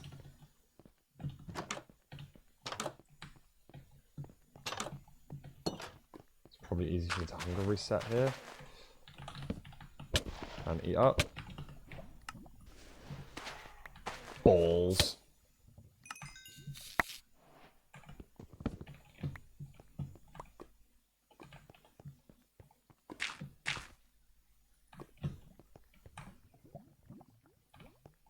Right. Cold. Freaked me the hell out.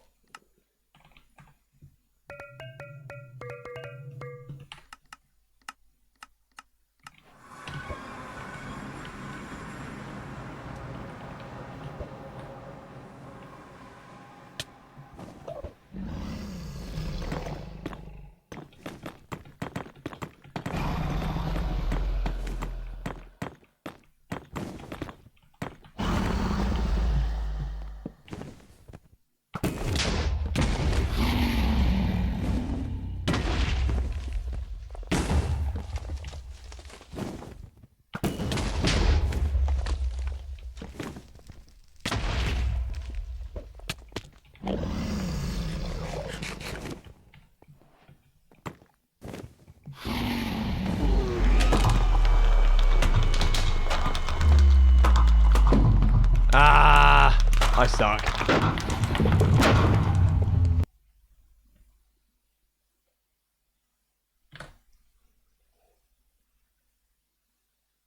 Losing to Call 2 viewers. Hey. Zscar's a good gamer. I trolled a little bit though. I did troll a little bit. That's why I'm not queuing up properly, because I feel like I'd lose. I don't even think I played the seed badly, but I lost by like a good way.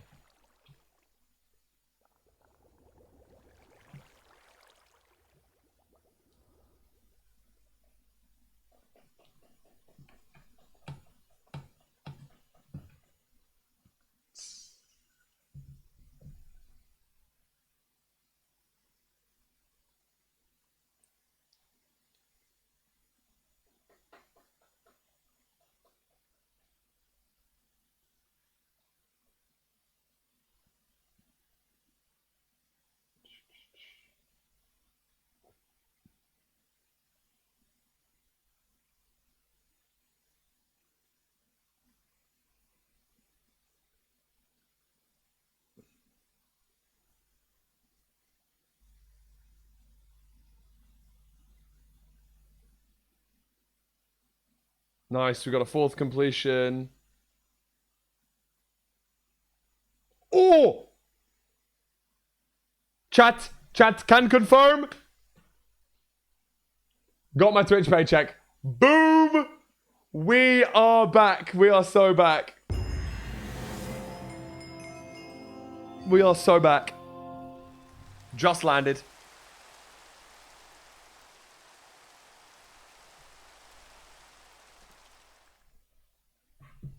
All right, I'll do one more of these, guys. The code is still pinned if you want to join. If you were later, I'll do one more.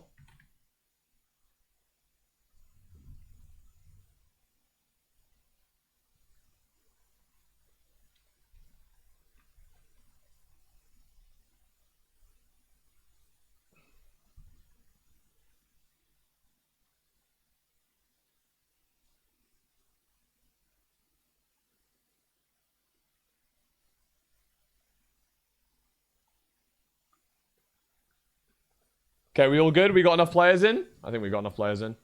Okay, to be fair, the 2 people I lost to are the 2 people in the entire lobby that have higher reload than me. So, and yeah, actually, that's fine. Wait, I didn't realize that. That's chill. That's actually fine. I just didn't know that at the time. Now I feel okay. Sorry, I always feel like when I do like ranked rooms and like ranked streams in general, I just never talk.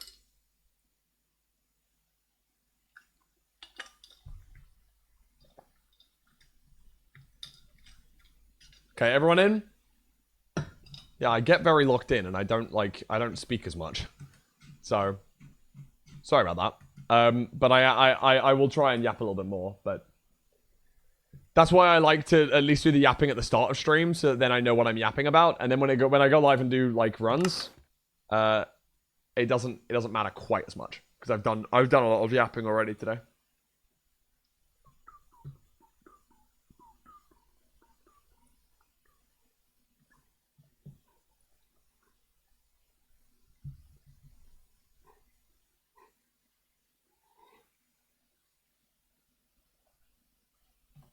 Good luck.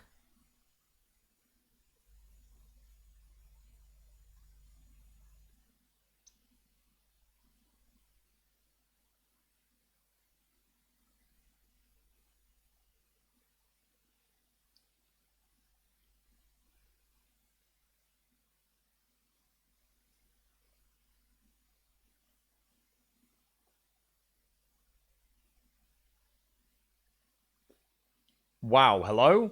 RIP. Oh, okay. Super Purrs is just not loaded at all, so they've crashed. Okay. GG, bro.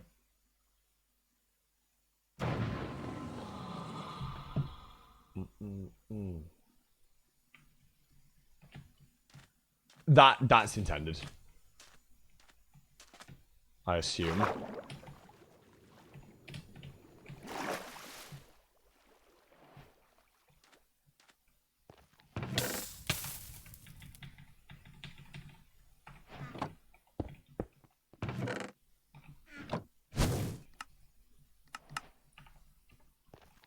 I should have got wood first. Wood first is the play. It's okay, Super Purrs. It looked like you crashed midway on the loading screen, I'm not gonna lie.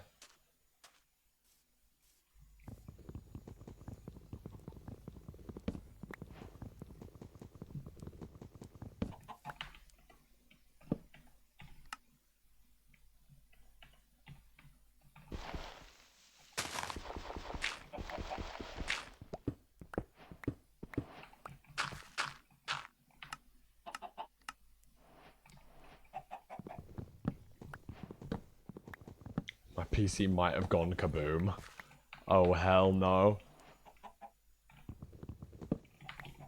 I'm sorry.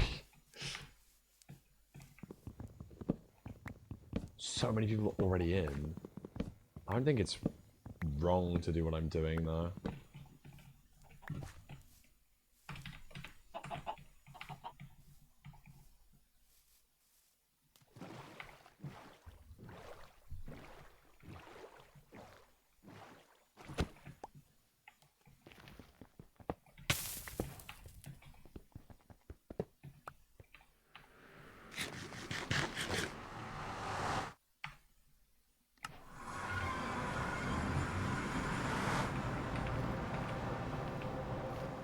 Crofts in the Bastion first.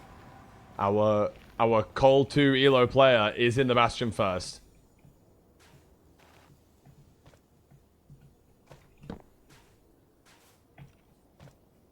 And I forgot sticks is a thing I need. That's a Pats. You got the achievement first, though. Hey. Every little helps, right?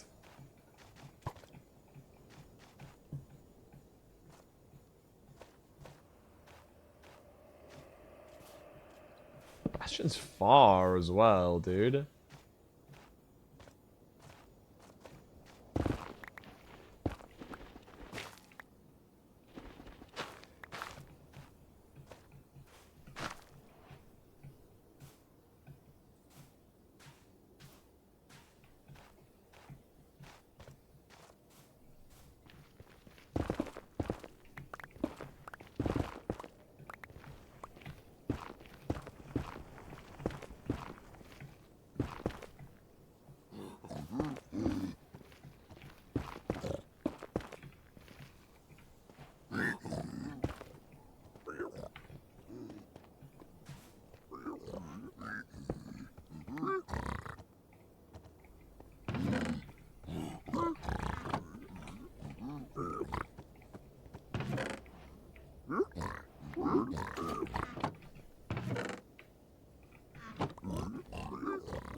Oh, nice. We're in the fortress? Prof Pie's going crazy.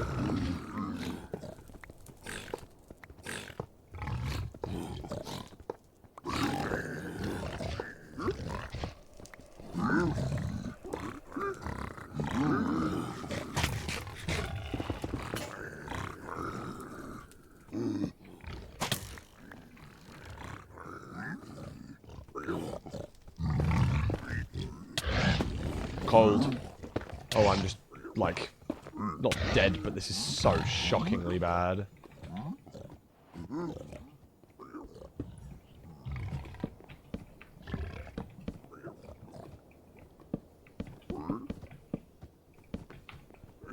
Josh and Arrow, stop it! Stop being good!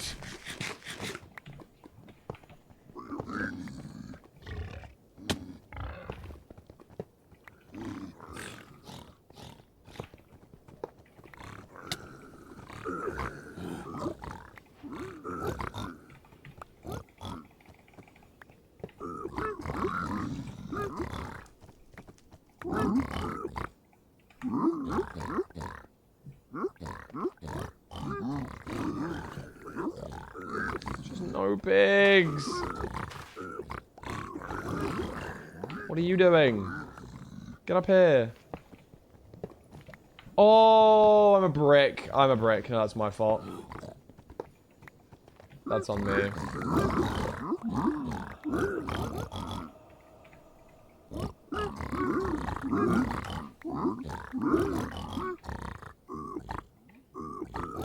Oh, yeah, no, you're over there?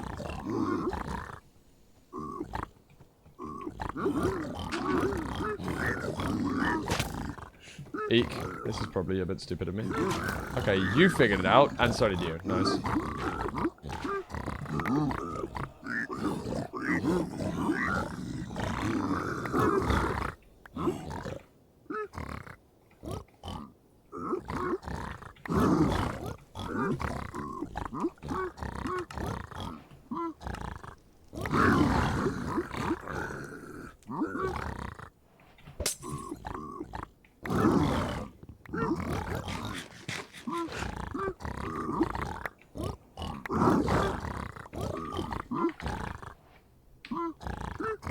It's fine. Four.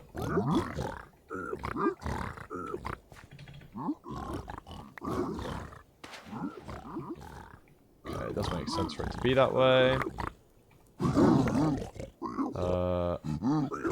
No string though. Oh, I have just a million billion glowstone. Oops.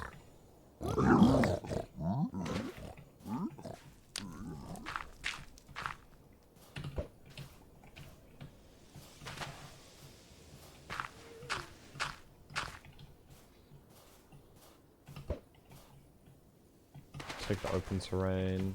Nice.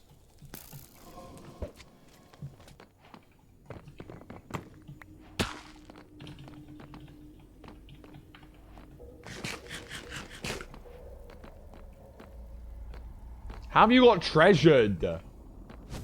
What's happened there? How are people getting treasured?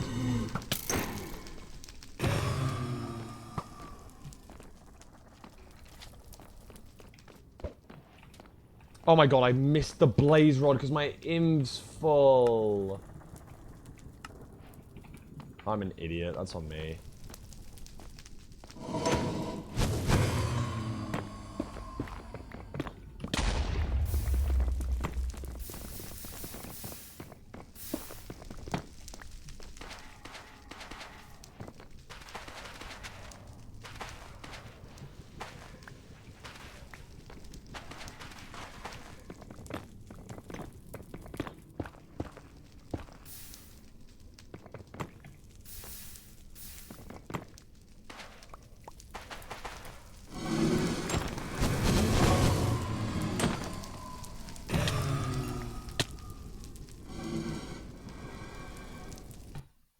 Cold.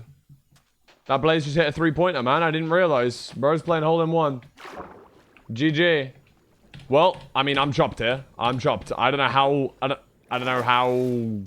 The blaze... I thought I filled it in, but oh well. The Call 2 viewer is indeed ahead once again. I've not been beaten by a Call 2 viewer. Hello? Are we stupid? So where's the fort? Was? Yeah. Is it Neg Neg?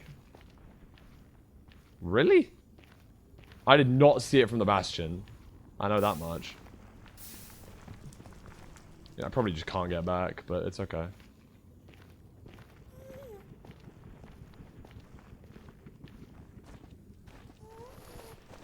I mean, there is a fort in Neg Neg. I just can't remember where it is. I just can't be bothered. It's alright. I mean, I'm done with this seed. I can't actually... Oh, I can only force end. So I'll let the players run this out. Postman's on good pace anyway, so. But for now, chat, I think what I'll do is probably just send you guys off because I'm A, really hungry, and B, I don't really want to do private rooms right now. So I'm gonna just chill and be done for now. I didn't know fly hacking isn't allowed. Hey, hey, hey. Have we found our resident ranked fly hacker? I'll wait till the end of the seed, it's chill.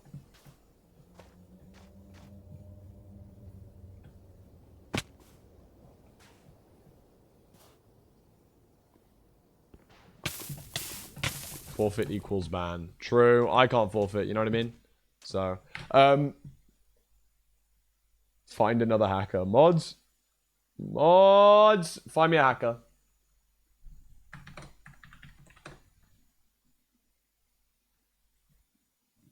How do we break crystals?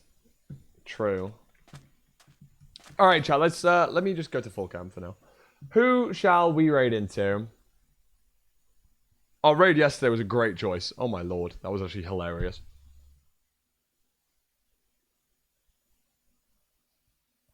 Bum, bum, bum, bum, bum, bum, bum, bum. Let's do someone that I follow.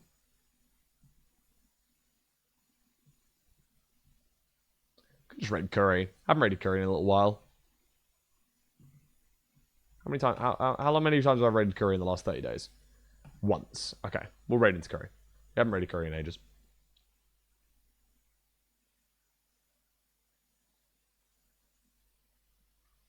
All right, chat. Say hi to Curry for me. Lots of love. I will be back live again tomorrow. What day is tomorrow? Tomorrow's Friday? I'll see if I can get some content. I wonder what I can think of. Who won? By the way, who won that seed? Let's see. Oh, no one yet. People are in the end, though. And out the rain just got a spooky, scary skeleton.